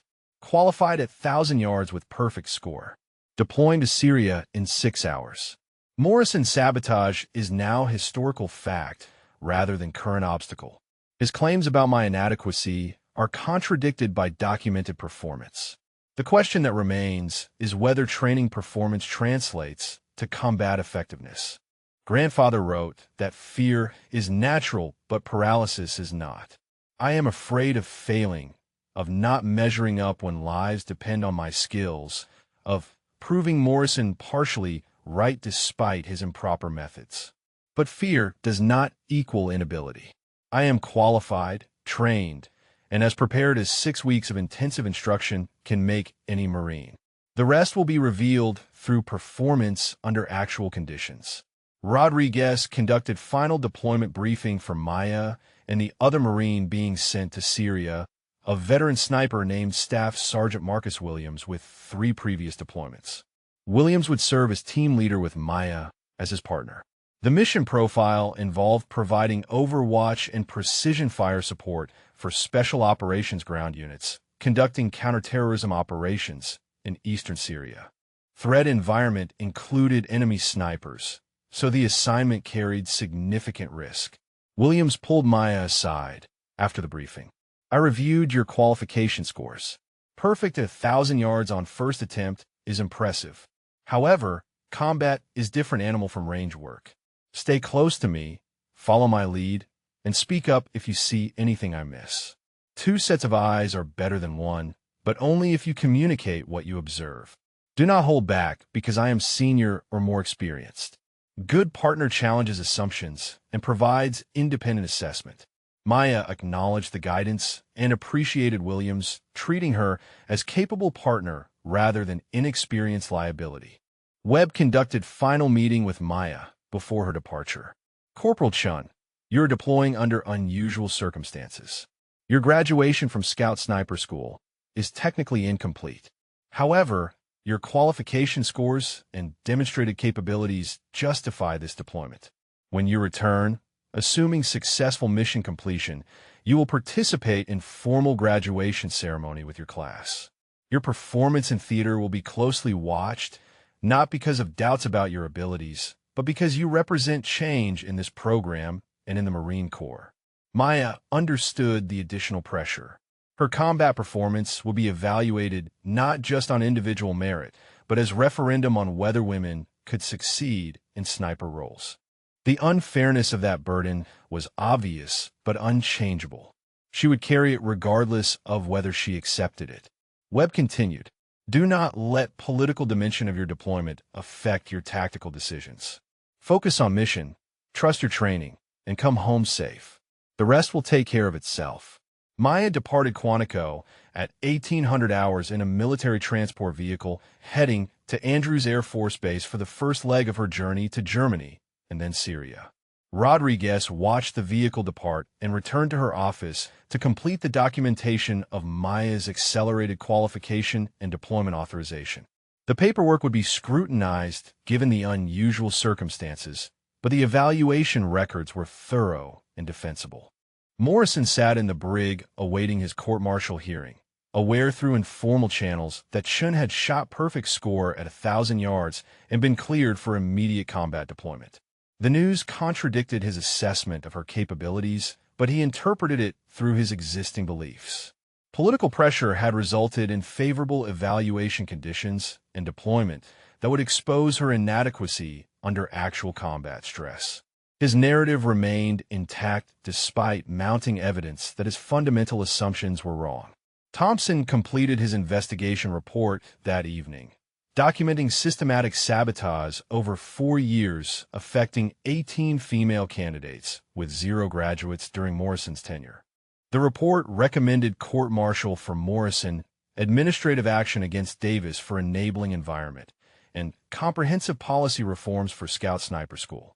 The investigation findings would be forwarded to Marine Corps headquarters for review and action. Maya arrived at Ramstein Air Base in Germany at 0800 hours local time after overnight flight. Williams met her at the terminal, and they proceeded to mission briefing for their Syria deployment. The operational situation was fluid with active enemy forces in their assigned sector. Expected deployment duration was 30 days with possible extension based on mission requirements.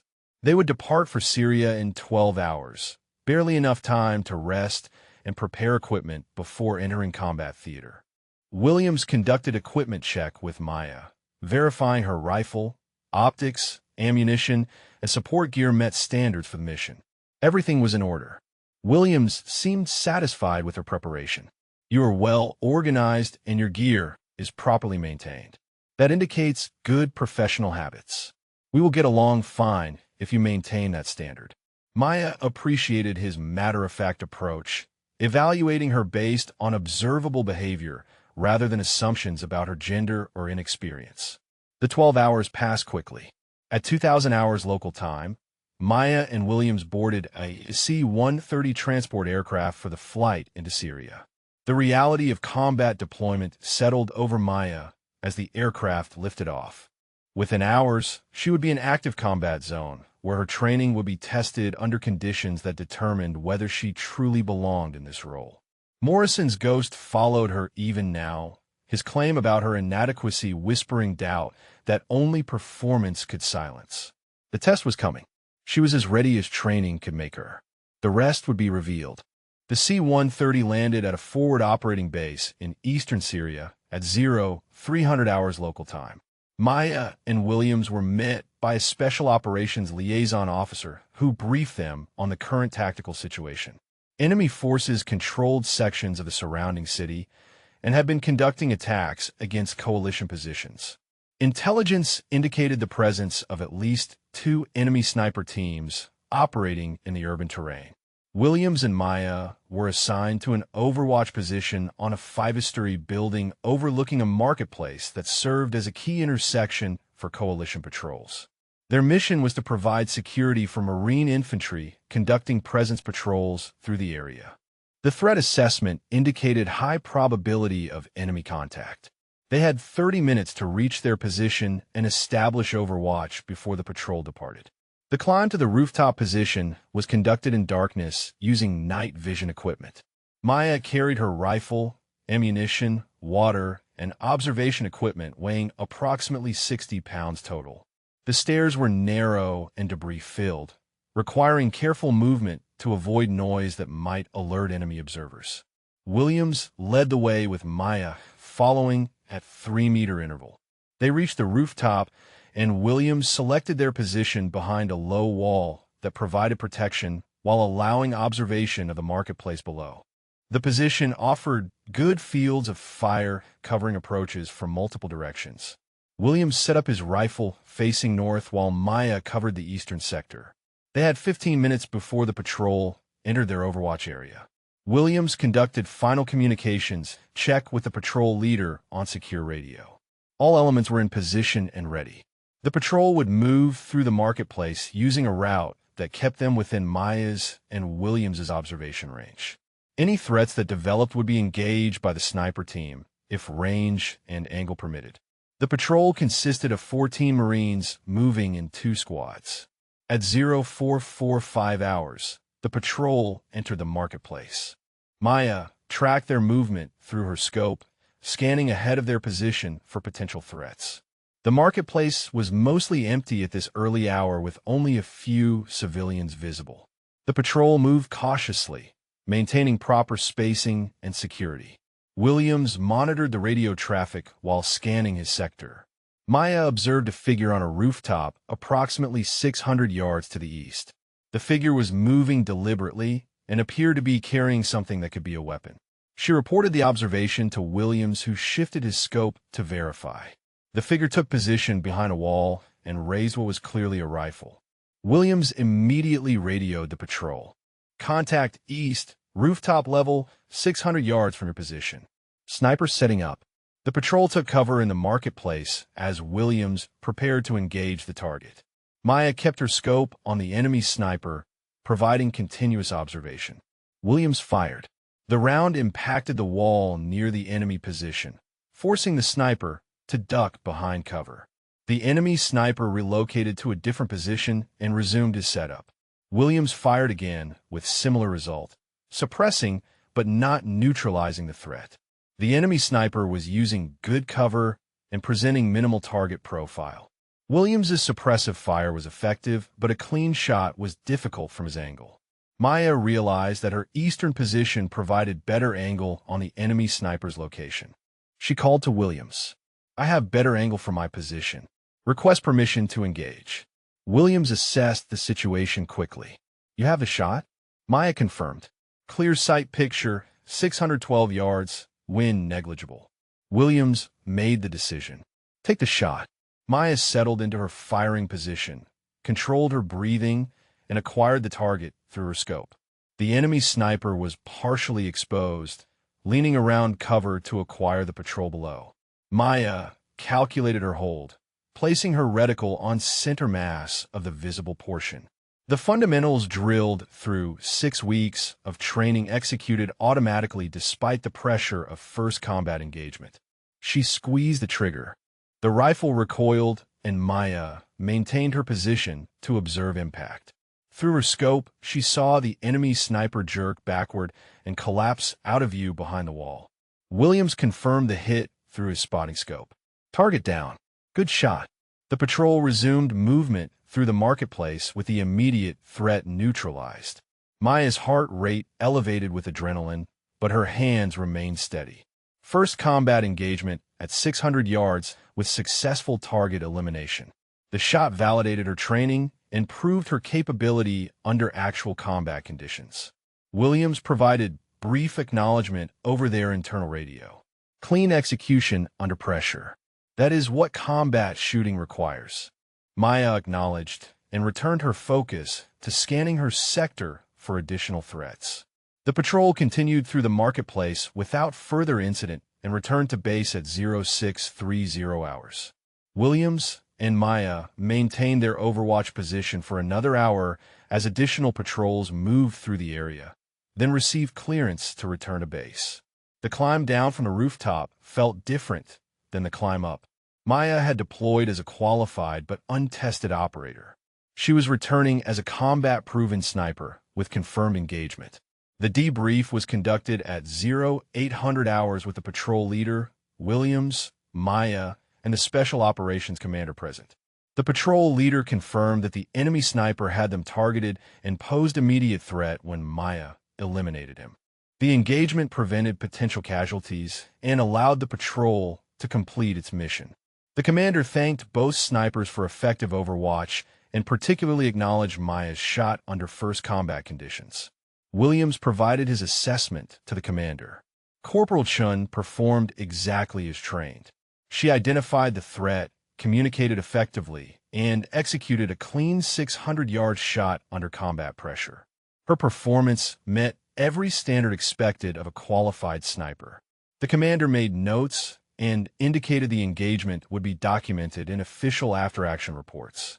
Maya returned to her temporary quarters and secured her equipment. The combat engagement had lasted less than 5 minutes from initial threat identification to target elimination, but those minutes had answered questions that 6 weeks of training could not resolve. She was capable of performing under combat stress. Her fundamentals held when conscious thought was overwhelmed by adrenaline. The training had been sufficient despite Morrison's sabotage and despite her own doubts about readiness. She pulled out a notepad and wrote a brief journal entry. First combat engagement at 0500 hours. Enemy sniper eliminated at 612 yards. Target was threatening Marine patrol below our position. Williams gave me the shot, and I executed successfully. Training fundamentals functioned as designed under combat stress. Morrison's claims about my inadequacy are definitively refuted by performance in actual combat conditions where stakes were real and consequences were measured in lives rather than scores. Grandfather's journal predicted this moment when truth would be revealed through performance beyond training environment. He was correct. Williams found Maya during afternoon rest period. I need to tell you something about that engagement this morning. Your performance was not just adequate or acceptable. It was legitimately excellent. Most Marines struggle with first combat engagement, hesitation, or excitement affecting their fundamentals. You executed like a veteran with multiple deployments. That indicates both good training and natural aptitude for this work. Do not diminish what you accomplished today. Maya appreciated Williams's assessment more than generic praise would have provided. He was evaluating her based on combat performance compared to objective standards, not offering encouragement to make her feel better. His judgment carried weight because it derived from experience and observation rather than political or social considerations. She thanked him for the direct feedback. The deployment continued over the following days with additional Overwatch missions. Maya and Williams provided security for multiple patrols, observed enemy movements, and conducted reconnaissance of suspected enemy positions. No additional shots were fired, but the missions reinforced Maya's confidence in her capabilities and her ability to operate effectively as part of Sniper Team. On the fifth day of deployment, a situation developed that would test Maya beyond routine Overwatch operations. Intelligence reported that enemy forces were planning an attack on a Marine patrol route using superior numbers to overwhelm the 14 Marine unit. The attack was expected to occur during evening patrol when reduced visibility favored the attackers. Additional Marine reinforcements were not available due to commitments elsewhere. The Special Operations Commander briefed Williams and Maya on the situation. You will establish Overwatch on high ground overlooking the expected ambush site. Your mission is to provide precision fire support if the attack develops, targeting enemy leadership and weapons positions to disrupt their attack and give the patrol opportunity to withdraw or receive reinforcements. This is not routine Overwatch. If the attack occurs as intelligence suggests, you will be engaging multiple targets in rapid succession under time pressure. Williams asked about expected enemy strength. Intelligence indicated approximately 30 to 40 enemy fighters with automatic weapons and possible rocket-propelled grenades. The numbers were sufficient to overwhelm the patrol if the attack was well coordinated. The Sniper Team's mission was to create enough disruption to prevent coordination and buy time for the patrol to respond. Maya and Williams would be the only fire support available until attack helicopters could arrive, estimated at 15 minutes after initial contact. Maya recognized the stakes immediately. This was not a single-target engagement like her first combat shot. This was a scenario where multiple enemy fighters would need to be engaged rapidly to prevent the patrol from being overrun. The pressure was exponentially higher than any training exercise or previous combat mission. Williams seemed to read her thoughts. This will be challenging, but we are capable of executing it. Trust your training and maintain fire discipline. We prioritize targets based on threat level and take our shots deliberately rather than rushing. They moved to their Overwatch position at 1,600 hours, 2 hours before the patrol was scheduled to enter the area. The position was a hillside location 900 yards from the expected ambush site, with excellent visibility of the approaches. Williams and Maya established their firing positions with clear sectors of responsibility. Williams would cover the northern approach, while Maya covered the eastern side, where intelligence suggested the main enemy force would position. The patrol entered the area at 18:15 hours. Maya tracked their movement through her scope while scanning for enemy positions. The area appeared quiet with minimal civilian activity. The patrol moved cautiously but showed no indication they had detected enemy presence. Maya spotted first signs of trouble at 18:27 hours. Multiple figures were moving into positions along the eastern ridgeline, approximately 800 yards from the patrol's location. She counted at least 12 enemy fighters carrying weapons and moving tactically. Williams spotted similar movement on the northern approach. The enemy was positioning for coordinated attack from multiple directions. He radioed the patrol warning of enemy contact imminent from north and east. The patrol took defensive positions in available cover, but they were exposed in relatively open terrain. Williams radioed for helicopter support. The response was that attack helicopters were launching but would need 15 minutes to reach the position. The enemy opened fire at 18:29 hours with automatic weapons from both directions. The patrol returned fire but was outnumbered and outgunned.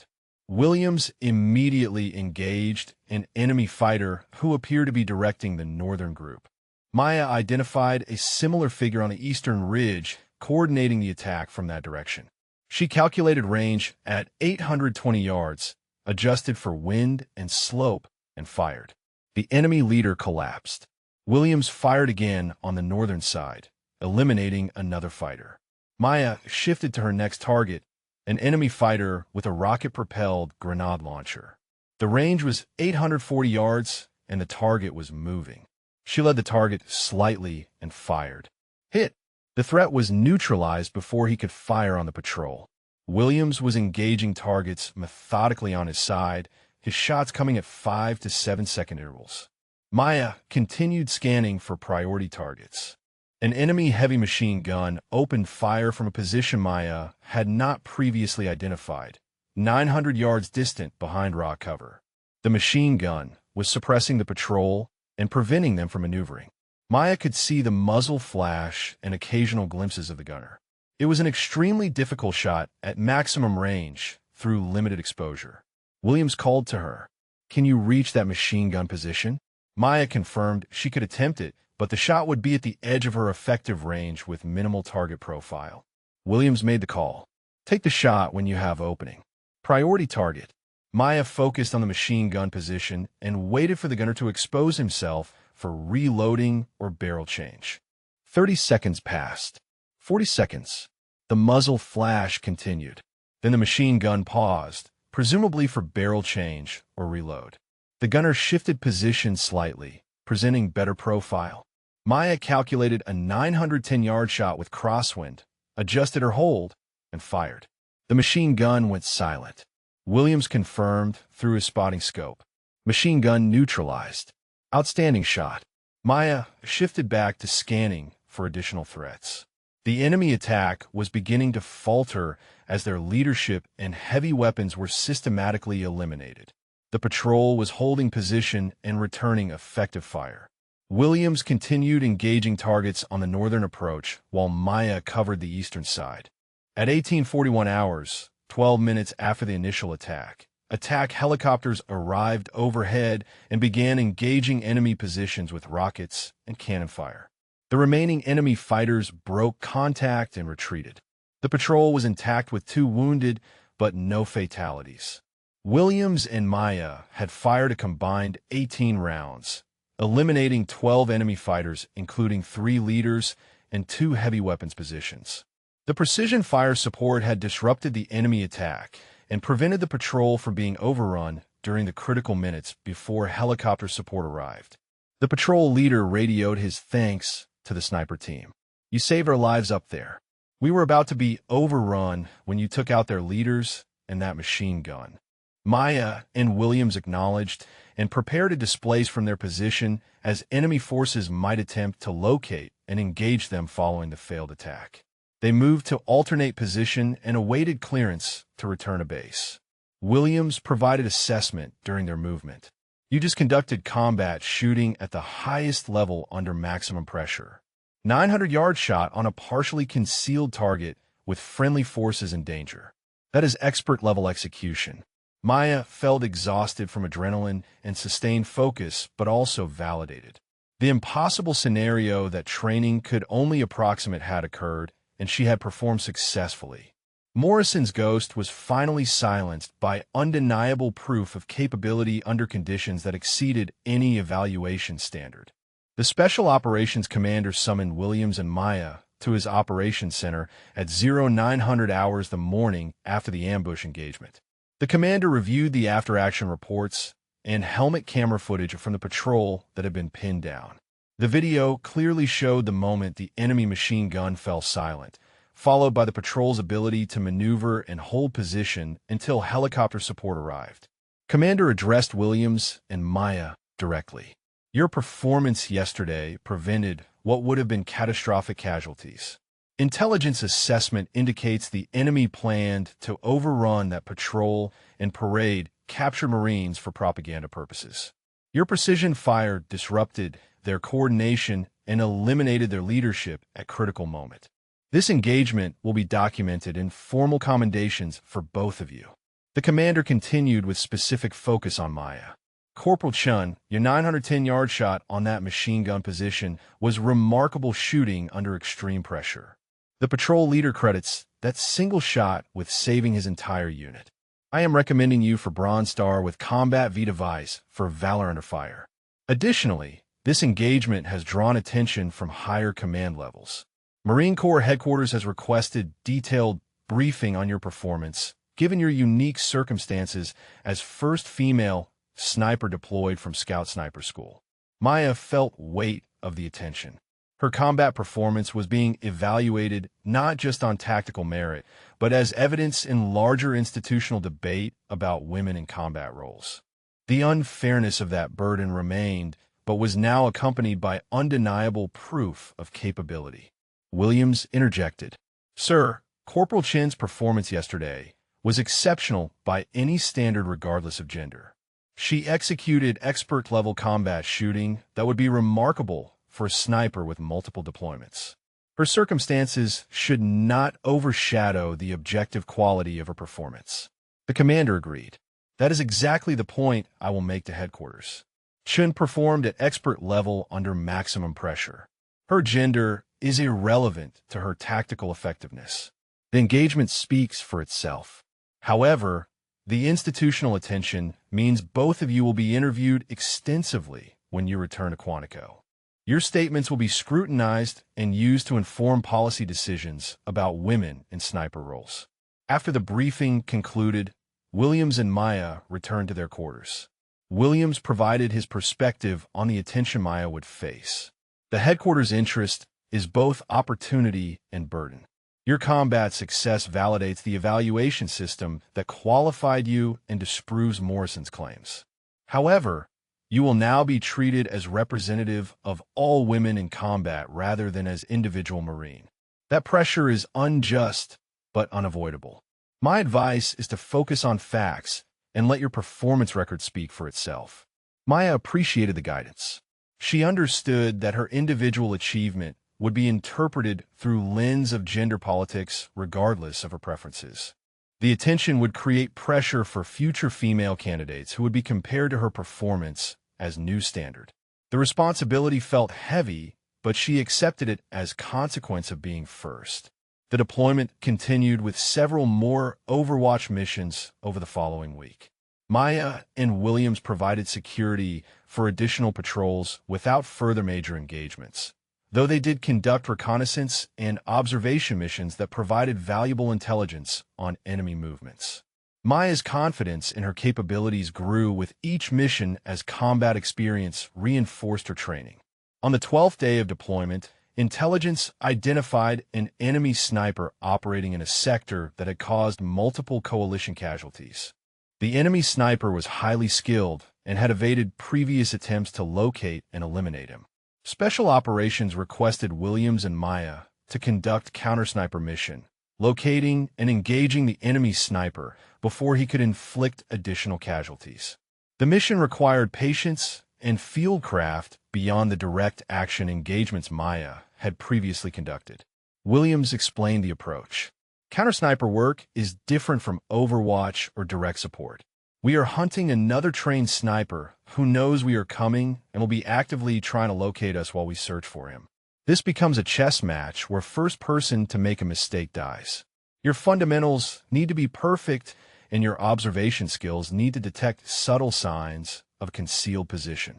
They moved into the operational area at 0400 hours, establishing an observation position that overlooked the sector where the enemy sniper had been active. Williams and Maya took turns on the spotting scope and rifle, scanning methodically for any indication of an enemy position. The search required examining hundreds of potential hide sites, looking for telltale signs like unnatural shadow, straight lines in natural terrain, or minimal movement that might betray a concealed person. 6 hours passed without contact. The temperature climbed above 100 degrees, and the sun created heat shimmer that distorted long-range observation. Maya maintained focus despite discomfort and fatigue. Williams rotated them through observation duties every 90 minutes to maintain alertness. At 1,147 hours, Maya spotted something unusual through the spotting scope. Approximately 1,100 yards distant, a window in a partially collapsed building showed an anomalous shadow pattern.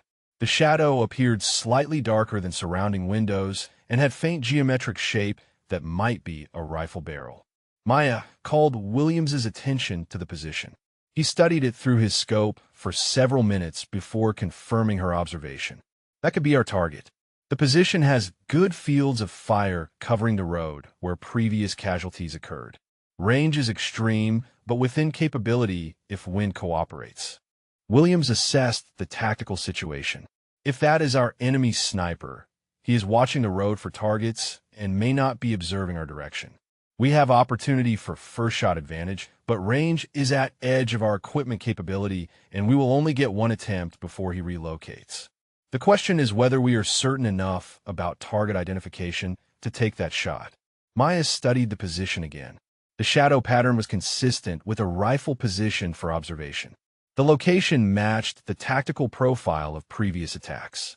The range was challenging at 1,100 yards, but achievable if wind remained favorable. She provided her assessment. Confidence level is 70% that position is occupied by enemy sniper. 80% that if occupied, we can successfully engage at this range given current conditions. Williams made the decision. We take the shot. You spotted the position, so you have earned the engagement. Calculate your solution and fire when ready. Maya shifted to her rifle and began her calculations. 1,100 yards required significant elevation adjustment and careful wind compensation. Temperature and humidity would affect bullet trajectory. She reviewed her grandfather's journal entry about his 1,127-yard shot in North Africa, using similar calculations across 80 years of technological advancement. The wind was steady from the west at approximately 6 miles per hour. Maya adjusted her scope for elevation and windage, placing her reticle to compensate for the bullet drop and drift at 1,100 yards. The target was stationary, barely visible as dark shape in the window. She controlled her breathing and began her trigger squeeze. The rifle recoiled, and Maya maintained position to observe impact. 3.2 seconds of bullet flight time felt eternal. Through her scope, Maya watched the window where the shadow had been visible. At 3.2 seconds, dust and debris erupted from the window, and the shadow disappeared. Williams confirmed through his spotting scope. Target eliminated. That was an 1,100-yard shot on a partially concealed target. Outstanding execution. Maya felt satisfaction mixed with somber recognition of what 1,100 yards meant. The enemy sniper had died before sound of the shot reached his position, never knowing he had been located and engaged. The technical achievement was significant, but the human cost was real. Williams seemed to sense her thoughts. Counter-sniper work is difficult mentally because enemy is often skilled professional doing same job we do. However, his previous kills included coalition personnel and civilians. You eliminated a legitimate threat who would have killed more people if left operational. They displaced from their position and reported successful engagement to command. Intelligence would attempt to confirm enemy sniper elimination through local sources. Williams and Maya returned to base, their counter-sniper mission complete.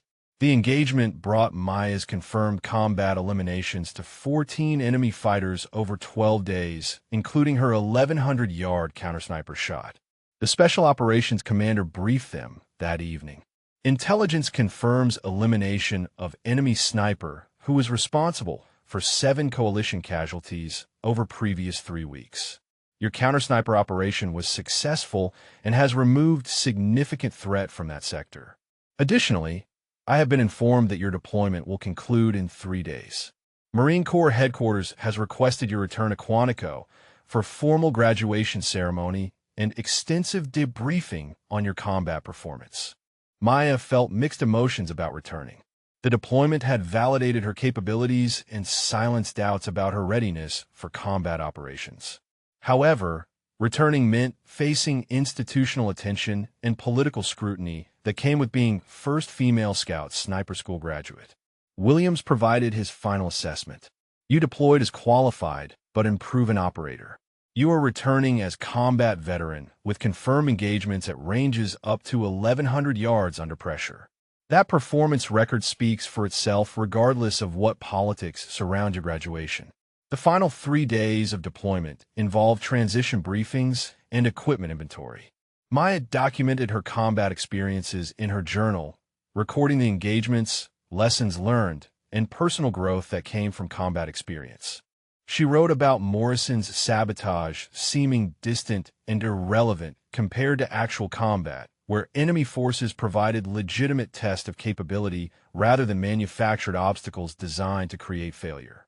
On departure day, the patrol leader whose unit Maya had supported during the ambush engagement sought her out. "I want to thank you personally before you leave. My Marines are alive because of your shooting that day. The machine gun position you eliminated would have killed multiple people in my unit if you had not made that shot.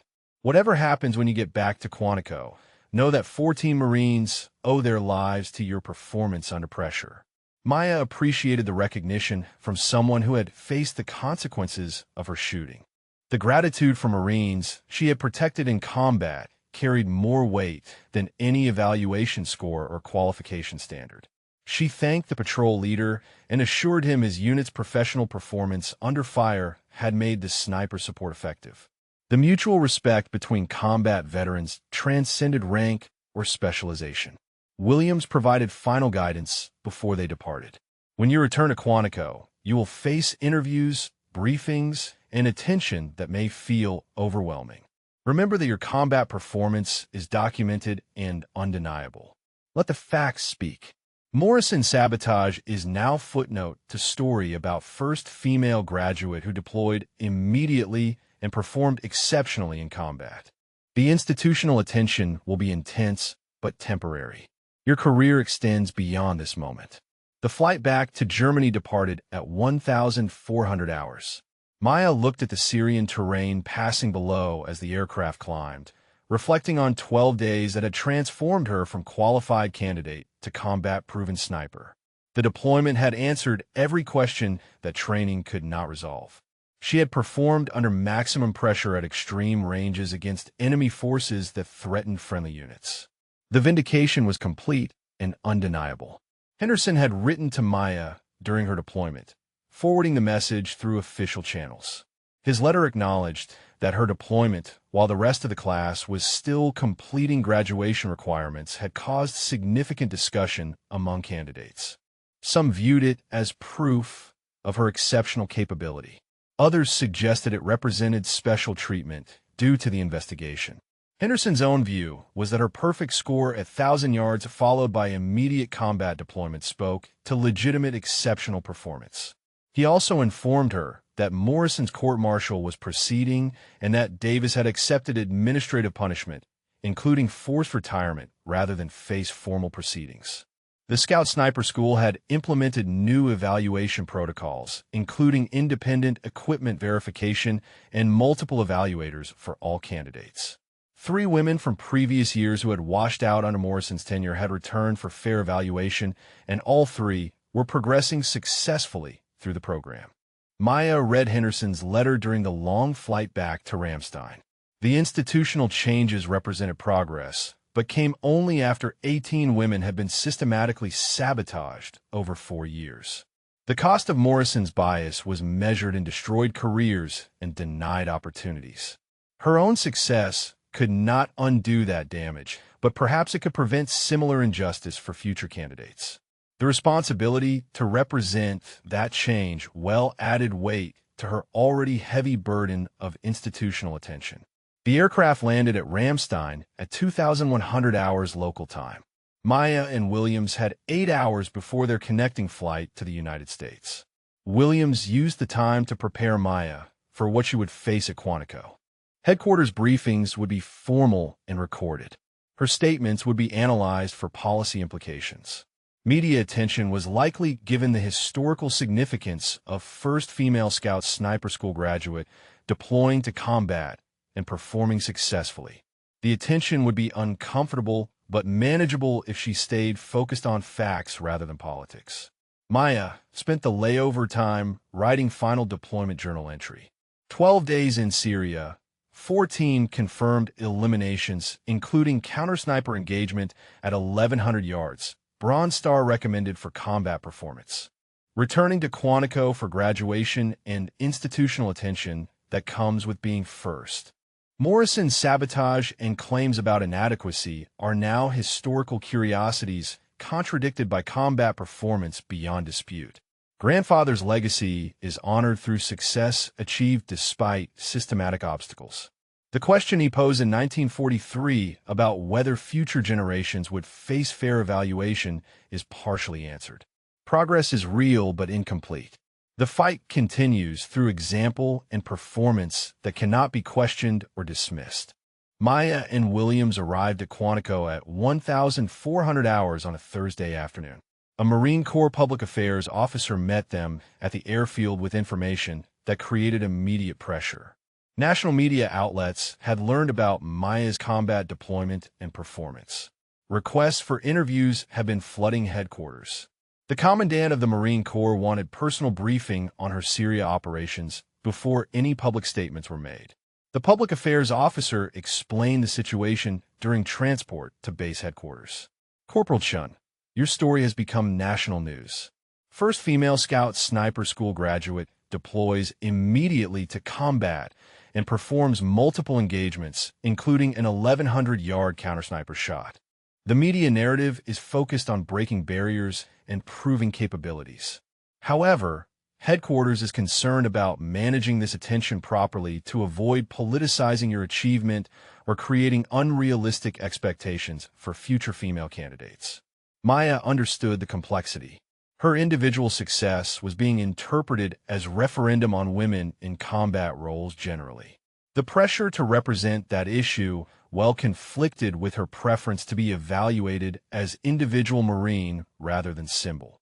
Williams interjected on her behalf. Corporal Chin's combat performance speaks for itself through documented engagements and confirmed eliminations. The facts are sufficient without political interpretation. The public affairs officer agreed, but noted that media attention would occur regardless of Marine Corps preferences. They arrived at headquarters and were directed to a conference room where the commandant, several generals, Rodriguez, Webb, and Thompson waited. The commandant opened the meeting with direct statement. Corporal Chun, Staff Sergeant Williams, welcome home. Your combat performance in Syria has drawn significant attention at the highest levels of military and civilian leadership. Before we address the public dimension, I need detailed briefing on your operations, engagements, and assessment of Corporal Chin's performance under combat conditions. Williams provided comprehensive tactical briefing on all missions, engagements, and Maya's specific contributions. He described her 600-yard elimination of enemy, sniper, threatening Marine patrol, her critical 900-yard machine gun engagement during the ambush, and her 1,100-yard counter-sniper shot. His assessment was clinical and fact-based. Corporal Chun performed at expert level under maximum pressure. Her shooting was technically excellent, her judgment was sound, and her performance exceeded standards I would expect from sniper with multiple combat deployments. The commandant turned to Maya. Corporal Chun, Staff Sergeant Williams' assessment is impressive. I want to hear your own evaluation of your readiness and performance. Were you adequately prepared by your training despite the irregular circumstances of your qualification? Maya considered her answer carefully. Sir, the training provided solid fundamentals. The combat experience revealed that fundamentals hold under pressure when they are drilled properly. My readiness was adequate for the missions assigned. The abbreviated timeline between qualification and deployment was challenging but manageable. One of the generals asked about Morrison's sabotage and whether it had affected her preparation. Maya responded with measured honesty. The sabotage created obstacles, but also forced me to develop resilience and adaptability that proved valuable in combat. In retrospect, overcoming systematic interference may have prepared me better than conventional training would have. However, that does not justify the misconduct or excuse the institutional failure that enabled it for 4 years, affecting 18 female candidates. The commandant appreciated her balanced assessment. Your point is well taken. The investigation into Scout Sniper School revealed systematic problems that are being addressed through policy reforms. Your success despite those problems demonstrates both your capability and the inadequacy of Morrison's claims about women lacking qualifications for sniper roles. However, we must be careful not to suggest that sabotage was beneficial preparation. The proper statement is that you succeeded despite obstacles, not because of them. Thompson provided update on Morrison's court-martial proceedings. Morrison had been found guilty on multiple charges, including conduct unbecoming, dereliction of duty, and violations of training integrity. His sentence included dishonorable discharge, reduction to lowest enlisted rank, and 6 months confinement. Davis had accepted administrative separation with loss of retirement benefits rather than face court-martial. The investigation had identified 2 other instructors who showed similar bias patterns, and they had been removed from training positions pending further review. Rodriguez reported on broader institutional changes. Scout Sniper School had implemented comprehensive reforms, including independent equipment verification, multiple evaluator systems, and anonymous reporting channels. The 3 former female candidates who had returned for fair evaluation were progressing well, with 2 already qualified through 800 yards and 1 through 600 yards. All 3 were on track to graduate within 60 days. The commandant addressed the media attention issue. Corporal Chun, we need to discuss public statements about your achievement. The attention is unavoidable, but we want to manage it in a way that honors your performance without creating political controversy or unrealistic expectations. My guidance is to focus on facts of your training, qualification, and combat performance. Avoid speculation about broader policy implications or political statements about women in combat. Let your record speak for itself. Maya agreed with the approach. Sir, I prefer to discuss my performance as individual Marine rather than as representative of gender issues. My qualification scores and combat engagements are documented facts. Those facts should be sufficient without political interpretation. The commandant nodded approval. That is exactly the right approach. Public Affairs will prepare official statement using that framework. We will arrange limited media availability that focuses on your professional achievement rather than political dimensions. The meeting concluded with scheduling for Maya's formal graduation ceremony, set for the following week to coincide with her training class's completion of final evaluations. The ceremony would be larger than typical graduation due to media attention and significance of first female Scout Sniper School graduate. The commandant would personally present her graduation certificate and Bronze Star. After the headquarters briefing, Rodriguez met privately with Maya. I wanted to tell you personally that your combat performance vindicated every element of the investigation and evaluation system we implemented. Morrison's court-martial included testimony about your Syria engagements that made his sabotage appear even more egregious in retrospect. You succeeded at the highest level despite his systematic efforts to make you fail. That proves both your capability and the injustice of what he did. Maya appreciated Rodriguez's role in documenting Morrison's misconduct and building the case that led to his removal. Without Rodriguez's thorough investigation, Morrison would likely have continued sabotaging female candidates indefinitely. Maya expressed her gratitude for Rodriguez's courage in challenging an instructor with political protection. Rodriguez deflected the recognition. I documented what I observed. You earned your qualification and proved your capability. Those are the facts that matter. Henderson and several other members of Maya's training class found her that evening in the common area. They had completed their final evaluations and were scheduled to graduate alongside her. Henderson spoke for the group. We heard about your combat performance in Syria. 14 confirmed eliminations, including that 1,100-yard counter-sniper shot. That is legitimately exceptional performance under pressure. Whatever Morrison said about your capabilities was completely wrong, and your combat record proves it definitively. The acknowledgement from her training class peers carried weight because they had witnessed Morrison's sabotage firsthand and understood what Maya had overcome to qualify and deploy. Several admitted they felt guilty about not reporting Morrison's conduct earlier. Maya assured them that the institutional failure extended beyond individual witnesses and that their eventual testimony had contributed to the investigation's success. The following days involved extensive briefings at headquarters, public affairs interviews, and preparation for graduation ceremony. Maya maintained her focus on factual descriptions of training and combat performance, avoiding speculation about policy implications. The media coverage was generally positive, highlighting her achievement while noting the context of Morrison's sabotage and the institutional reforms being implemented. Martinez contacted Maya through official channels to congratulate her on deployment success and to inform her that she was one of the 3 former candidates returning for fair evaluation. Martinez expressed gratitude that her testimony about Morrison's sabotage had contributed to his removal and prevented future candidates from experiencing similar treatment. She indicated she was now qualified through 600 yards and tracking toward graduation in approximately 45 days. Maya's mother called from Arizona after learning about the deployment and media coverage. She expressed pride, mixed with concern about the dangers Maya had faced.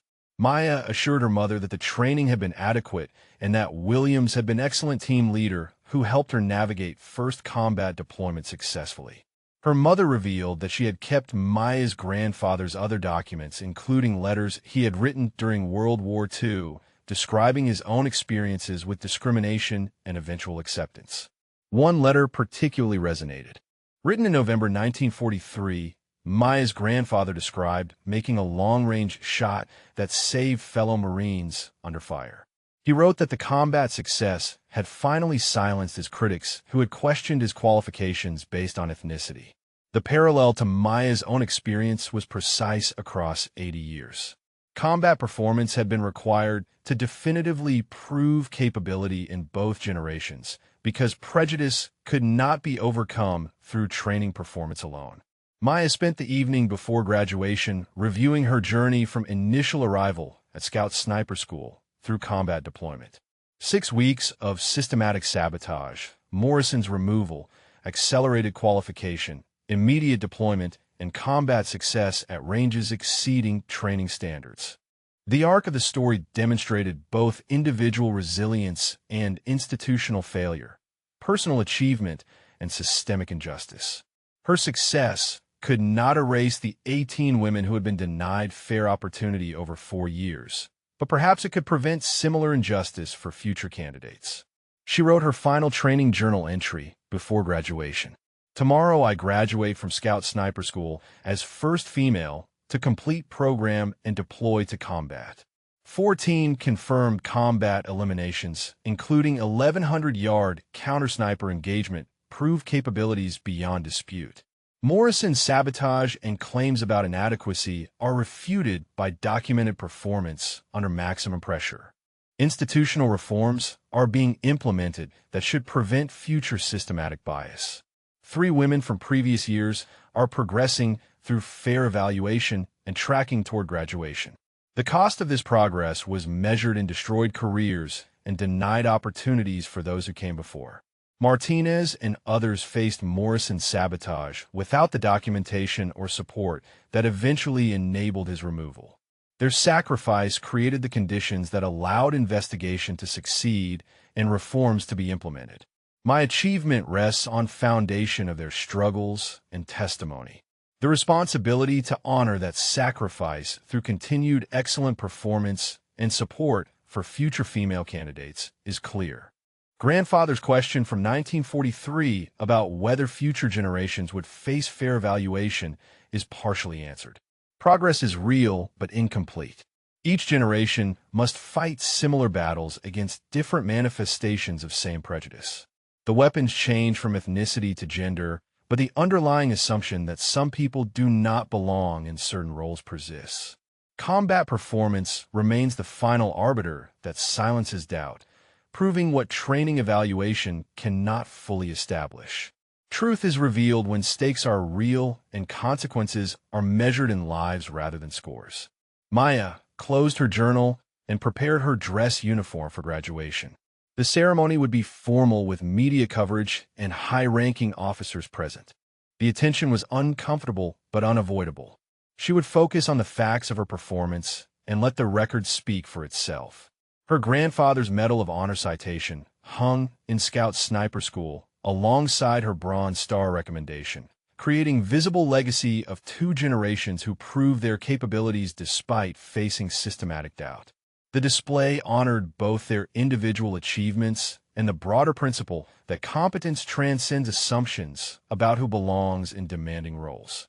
The next morning arrived with clear weather perfect for outdoor ceremony. Maya reviewed her appearance in the mirror and recognized she was no longer the uncertain candidate who had arrived 6 weeks ago, facing Morrison's mockery and sabotage. She was combat-proven sniper with documented performance that exceeded standards and silenced critics. The transformation had been earned through persistence, skill, and willingness to prove herself under conditions that would have broken lesser Marines. She was ready to graduate and accept the responsibility that came with being first. The graduation ceremony began at 1,000 hours on the parade ground at Quantico. 43 Marines from Maya's training class stood in formation wearing dress uniforms. The audience included family members, Marine Corps leadership, and media representatives documenting the first female Scout Sniper School graduate. The Commandant of the Marine Corps stood at the podium with Webb, Rodriguez, and several generals behind him. The Commandant opened with remarks about Scout Sniper School's history and the rigorous standards required for graduation. He acknowledged the institutional failures that had been discovered during recent investigation and the comprehensive reforms being implemented to ensure fair evaluation for all candidates regardless of gender. The reforms included independent equipment verification systems, multiple evaluator protocols, anonymous reporting channels for misconduct, and regular audits of score distributions to identify potential bias patterns. He announced that formal review board had examined all Scout Sniper School record from the previous 5 years. The board identified systematic discrimination affecting 18 female candidates during Morrison's tenure as lead instructor. The review concluded that multiple qualified women had been denied graduation through sabotage and biased evaluation. 3 of those women had returned for fair assessment and were progressing successfully toward graduation. The Marine Corps was implementing outreach to all 15 other affected women, offering opportunity to return if they chose. The Commandant then addressed Morrison's court-martial directly. Former Staff Sergeant Morrison was found guilty of conduct unbecoming, dereliction of duty, and systematic violations of training integrity. He received dishonorable discharge, reduction to lowest rank, and confinement. Former Sergeant Major Davis accepted administrative separation with forfeiture of retirement benefits for creating an environment that enabled misconduct. 2 additional instructors were removed from training positions pending investigation. The message was clear that such conduct would not be tolerated at any level. He shifted focus to the graduating class. Today we recognize 43 Marines who met every standard required for Scout Sniper School graduation. These Marines demonstrated technical proficiency, mental resilience, and professional judgment that qualifies them for the most demanding precision fire missions. Among these graduates is Corporal Maya Chun, who not only completed training under adverse conditions, but deployed immediately to combat and performed with exceptional skill under maximum pressure. The Commandant called Maya forward. Corporal Chin's combat record includes 14 confirmed eliminations over 12 days in Syria. Her engagements range from 600 to 1,100 yards under field conditions against enemy forces threatening Marine units. Her 900-yard elimination of enemy machine gun position prevented Marine patrol from being overrun. Her 1,100-yard counter-sniper engagement eliminated high-value target responsible for 7 coalition casualties. This performance exceeded standards we expect from snipers with multiple combat deployments. He presented Maya with her Scout Sniper School graduation certificate and the distinctive Scout Sniper insignia that she would wear on her uniform. The certificate recognized completion of all requirements and qualification at ranges through 1,000 yards. The insignia represented membership in the elite community of Marine Scout snipers. Maya accepted both with formal military bearing, her expression controlled despite the emotion of the moment. The Commandant continued. Additionally, for actions in combat, while providing precision fire support to Marine units under enemy attack, Corporal Maya Chun is awarded the Bronze Star Medal with Combat Distinguishing Device for Valor. The citation reads, for heroic achievement in connection with combat operations against enemy forces.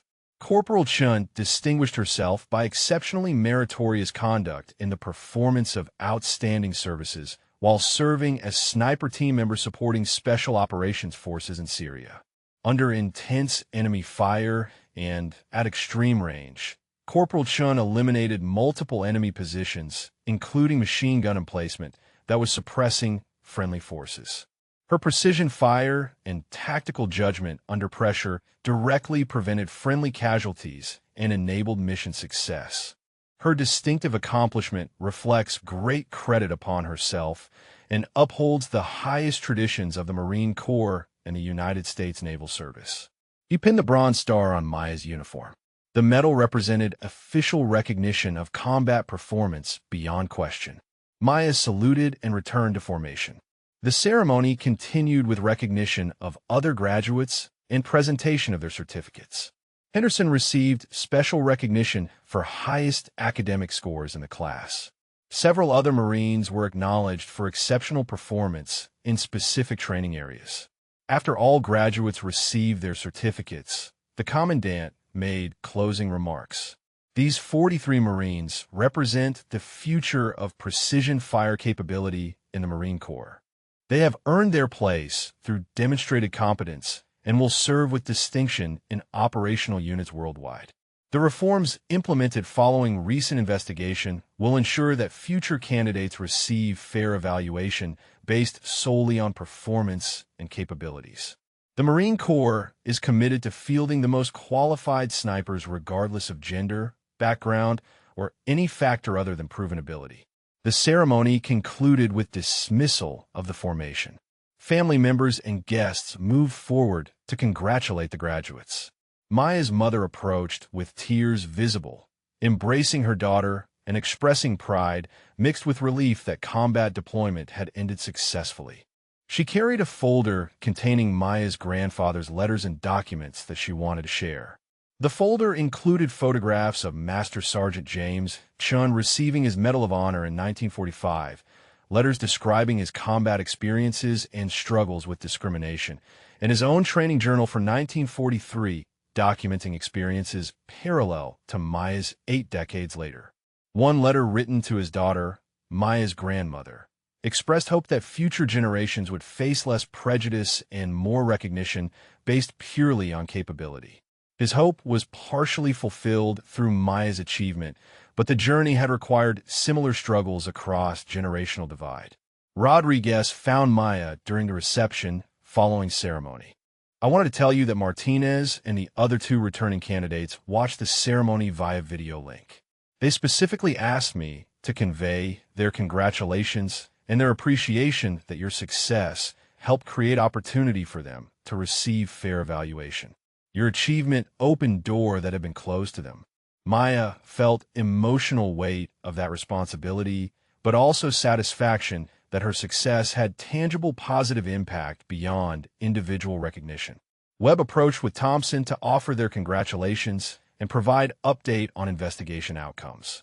The court-martial proceedings against Morrison had generated extensive documentation of systematic bias that was being used to train future instructors on prohibited conduct and proper evaluation standards. The case study of Morrison's misconduct would become required curriculum for all Marine Corps instructor training programs. The goal was to prevent similar failures across the training enterprise. Thompson added that criminal investigation had uncovered evidence suggesting Morrison's bias extended beyond Scout Sniper School. Prior to his assignment at Quantico, Morrison had served as instructor at other training programs where female candidates had also washed out at unusual rates. Those programs were now being reviewed for similar patterns. The scope of Morrison's misconduct was broader than initially understood, affecting potentially dozens of women across multiple years and multiple schools. Williams found Maya as the reception was concluding. He presented her with a small wooden box containing a custom scope lens cover engraved with her call sign that had been assigned during Syria deployment. Phantom Lynx. The name referred to her ability to eliminate targets at extreme range without being detected, appearing and disappearing like Ghost Predator. Williams explained that the unit in Syria had adopted the call sign for her and wanted her to have this memento. He added his final assessment. You performed at the highest level under maximum pressure. The call sign reflects how your team and the units you supported viewed your capabilities. Wear it with pride. Maya accepted the gift with gratitude. The call sign represented recognition from combat veterans who had witnessed her performance firsthand.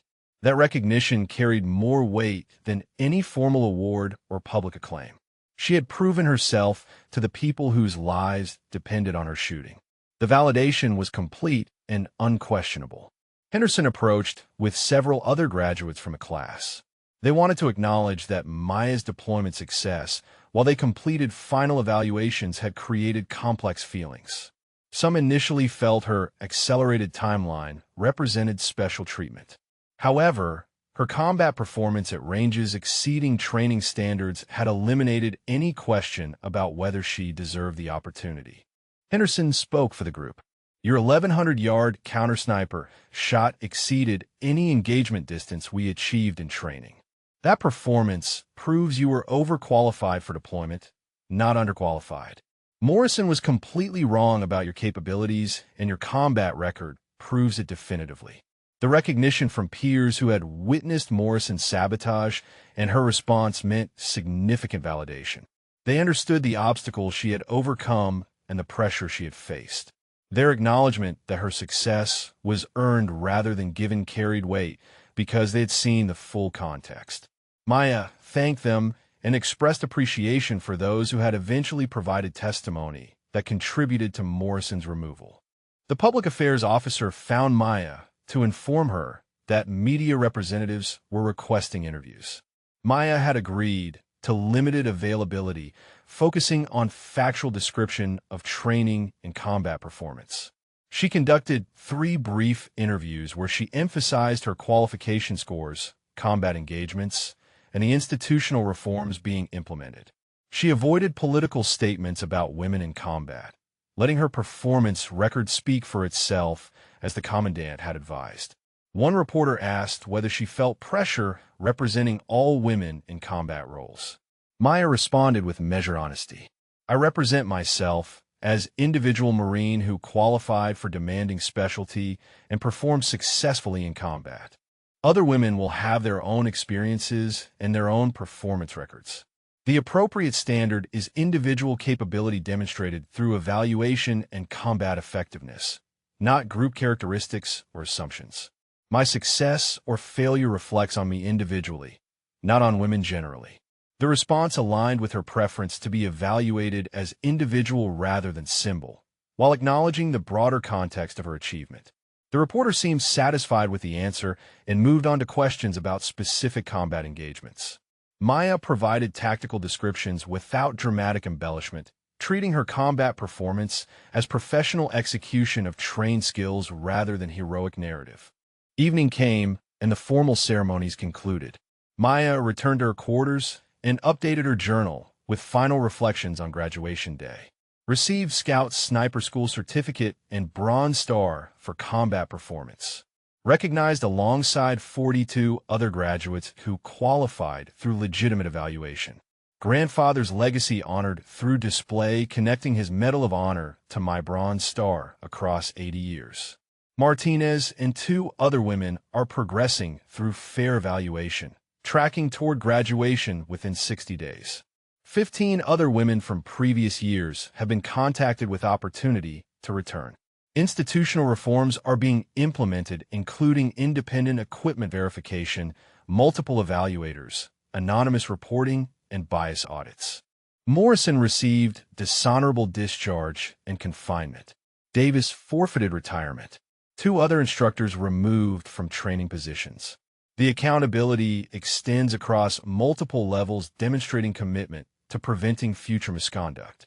However, 18 women faced systematic sabotage over 4 years before the problem was addressed. The cost of institutional failure was measured in destroyed careers and denied opportunities that cannot be fully remedied. My success opens door for future female candidates, but also creates pressure as first graduate whose performance will be used to evaluate whether women belong in sniper roles. That burden is unjust but unavoidable. The responsibility is to maintain high-performance standards and support those who follow. Combat record proves capability beyond dispute. 14 confirmed eliminations, including 1,100-yard counter-sniper engagement, demonstrate performance at expert level under maximum pressure. Morrison's claims about inadequacy are refuted by documented facts. Grandfather's question from 1943 about whether future generations would face fair evaluation finds partial answer. Progress is real, but required systematic struggle and institutional reform.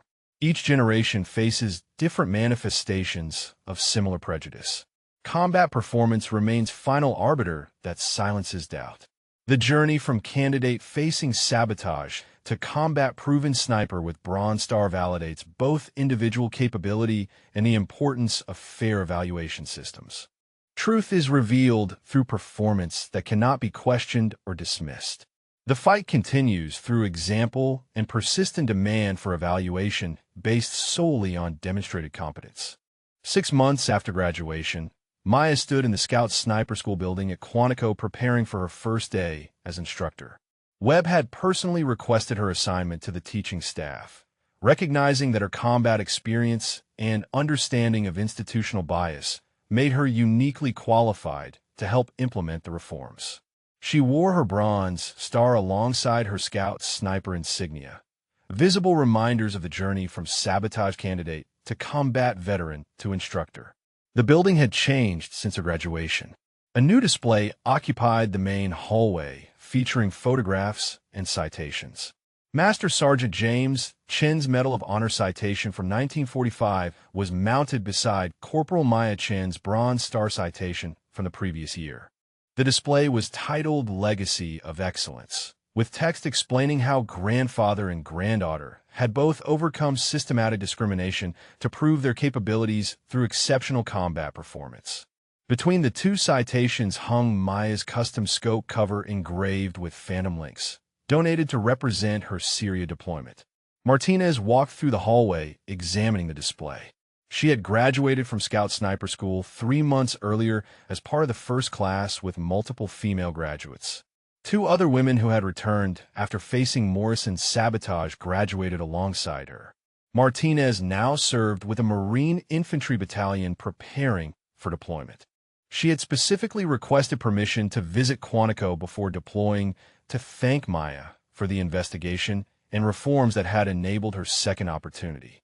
Maya met Martinez in the instructor office. Martinez expressed gratitude that Maya's documentation of Morrison's continued interference and Rodriguez's thorough investigation had created the case that led to meaningful change. Without that accountability, Morrison would have continued sabotaging female candidates indefinitely. Martinez asked about Maya's transition to instructor role and whether she faced resistance from other staff who might share Morrison's attitudes. Maya explained that institutional attention following her combat performance had created an environment where overt bias was no longer acceptable. The reforms included oversight mechanisms that made systematic sabotage difficult to conceal. However, subtle resistance persisted in form of higher scrutiny applied to female candidates and skepticism about whether standards were being maintained. The challenge was proving through consistent performance that women could meet legitimate standards without special accommodation or lowered expectations. Martinez understood the dynamic.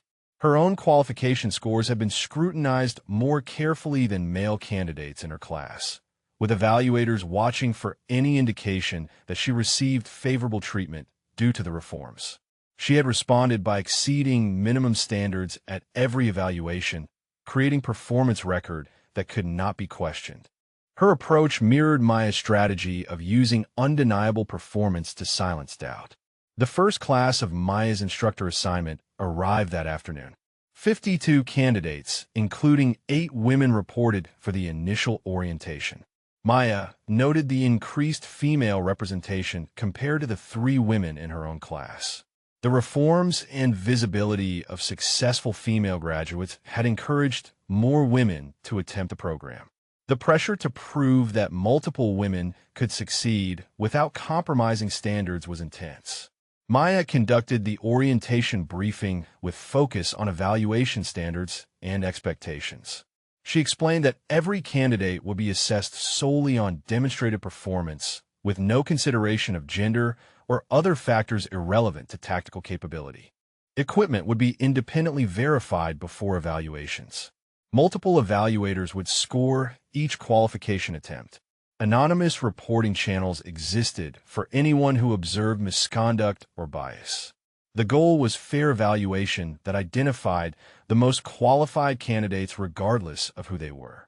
One male candidate raised his hand with question about whether the presence of female candidates would result in modified standards or special considerations. Maya addressed the question directly. Standards are unchanged from previous years. Every candidate must qualify at identical distances with identical minimum scores. Equipment verification and multiple evaluators ensure consistency. The reforms were implemented to prevent discrimination, not to lower standards. Female candidates who meet standards will graduate. Those who do not will wash out, same as male candidates who fail to qualify. The response was factual and established clear expectations. Maya recognized that some candidates arrived with preconceptions about women in combat roles. Her strategy was to let performance records speak for themselves, rather than engaging in debates about capabilities. The evaluation system would identify qualified candidates. Her role was to ensure that system functioned fairly for everyone. After the orientation concluded, Rodriguez found Maya in the instructor office. She had been promoted to major and assigned as deputy commander for all training operations at Quantico, position that gave her oversight authority across multiple programs. She wanted to discuss the progress of reforms implemented following Morrison's investigation. The independent equipment verification had eliminated sabotage opportunities. Multiple evaluators had prevented individual instructor bias from affecting scores. Anonymous reporting had surfaced 3 incidents of inappropriate comments by instructors that were addressed immediately before escalating. However, Rodriguez noted ongoing challenges. Some instructors applied more rigorous questioning of female candidates during evaluations, searching for mistakes that might justify lower scores. The behavior was subtle enough to be difficult to prove as bias, but created hostile environment that affected performance. Maya asked how to address subtle bias that could not be clearly documented. Rodriguez suggested that having combat-proven female instructors like Maya on staff would model appropriate professional standards and provide visible evidence that women could succeed at highest levels. Webb visited the Scout Sniper School that afternoon to observe the first day of the new class. He spoke with Maya about her transition to instructor role and the institutional progress over the previous 6 months. The reforms were functioning as designed, with equipment verification, multiple evaluators, and reporting channels all operating effectively. However, the cultural change was slower than structural reform. Some instructors maintained skepticism about women in sniper roles despite the documented success of recent female graduates.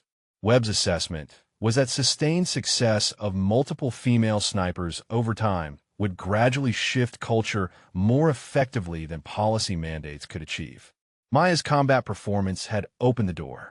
Martinez and the other recent graduates would reinforce the precedent.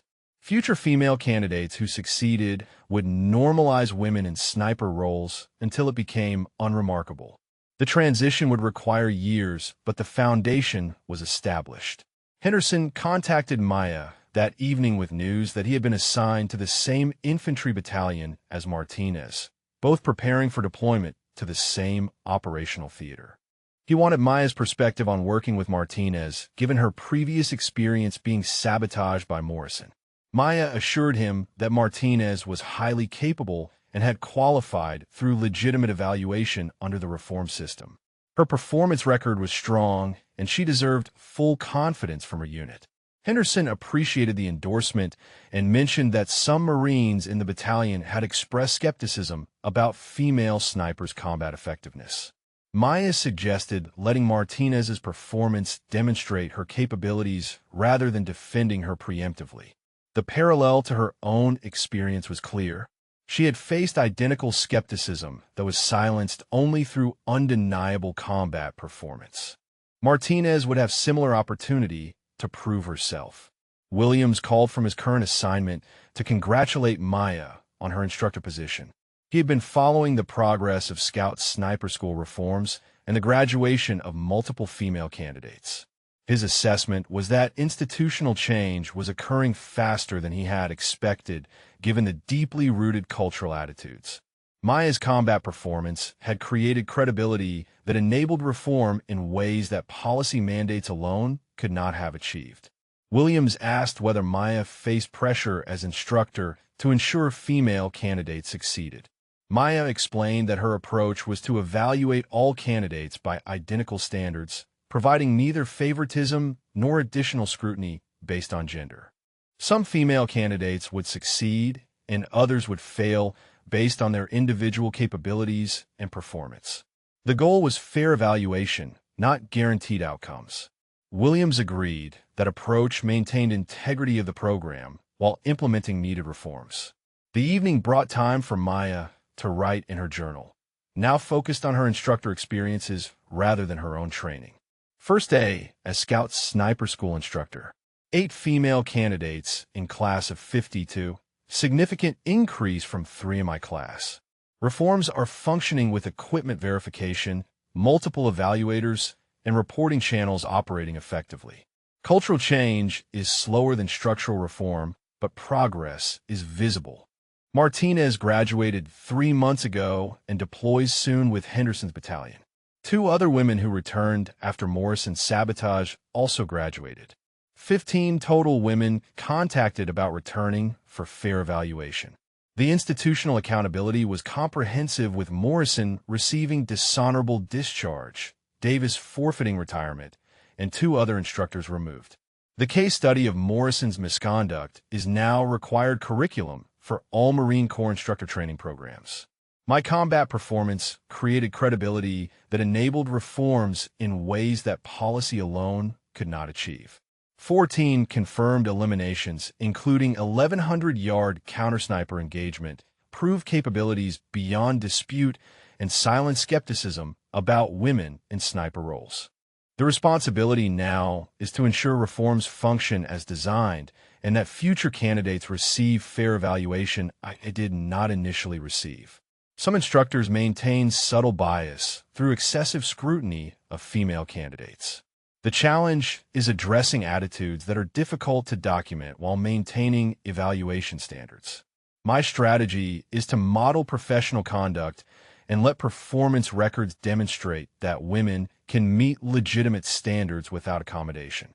Grandfather's hope from 1943 that future generations would face less prejudice finds fuller answer now than 6 months ago. Progress required systematic struggle, documentation of abuse, institutional accountability, and performance that could not be questioned.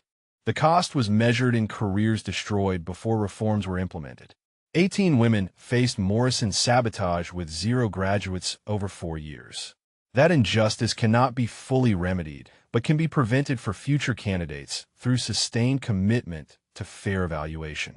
Maya closed her journal and reviewed the training schedule for her first class. The candidates would begin with fundamentals and progress through increasingly challenging qualifications over the next 8 weeks. 8 female candidates would face evaluation alongside 44 male candidates. Some would succeed and others would fail based on their demonstrated capabilities. The evaluation system would function fairly because the reforms were in place and instructors like Maya were committed to maintaining integrity. She thought about the candidates reporting tomorrow, some carrying doubts about whether women belonged in sniper roles, others arriving with assumptions that standards have been lowered to accommodate diversity goals. The facts would emerge through evaluation. Performance would demonstrate truth. The lesson from her own journey was that prejudice could not survive contact with undeniable evidence. Combat had provided that evidence for her. Training evaluation would provide it for future candidates if the system functioned fairly. The display in the hallway connected her grandfather's achievement in 1945 to her own in the present, spanning 80 years of progress measured in incremental advances against persistent bias. Each generation fought similar battles with different details.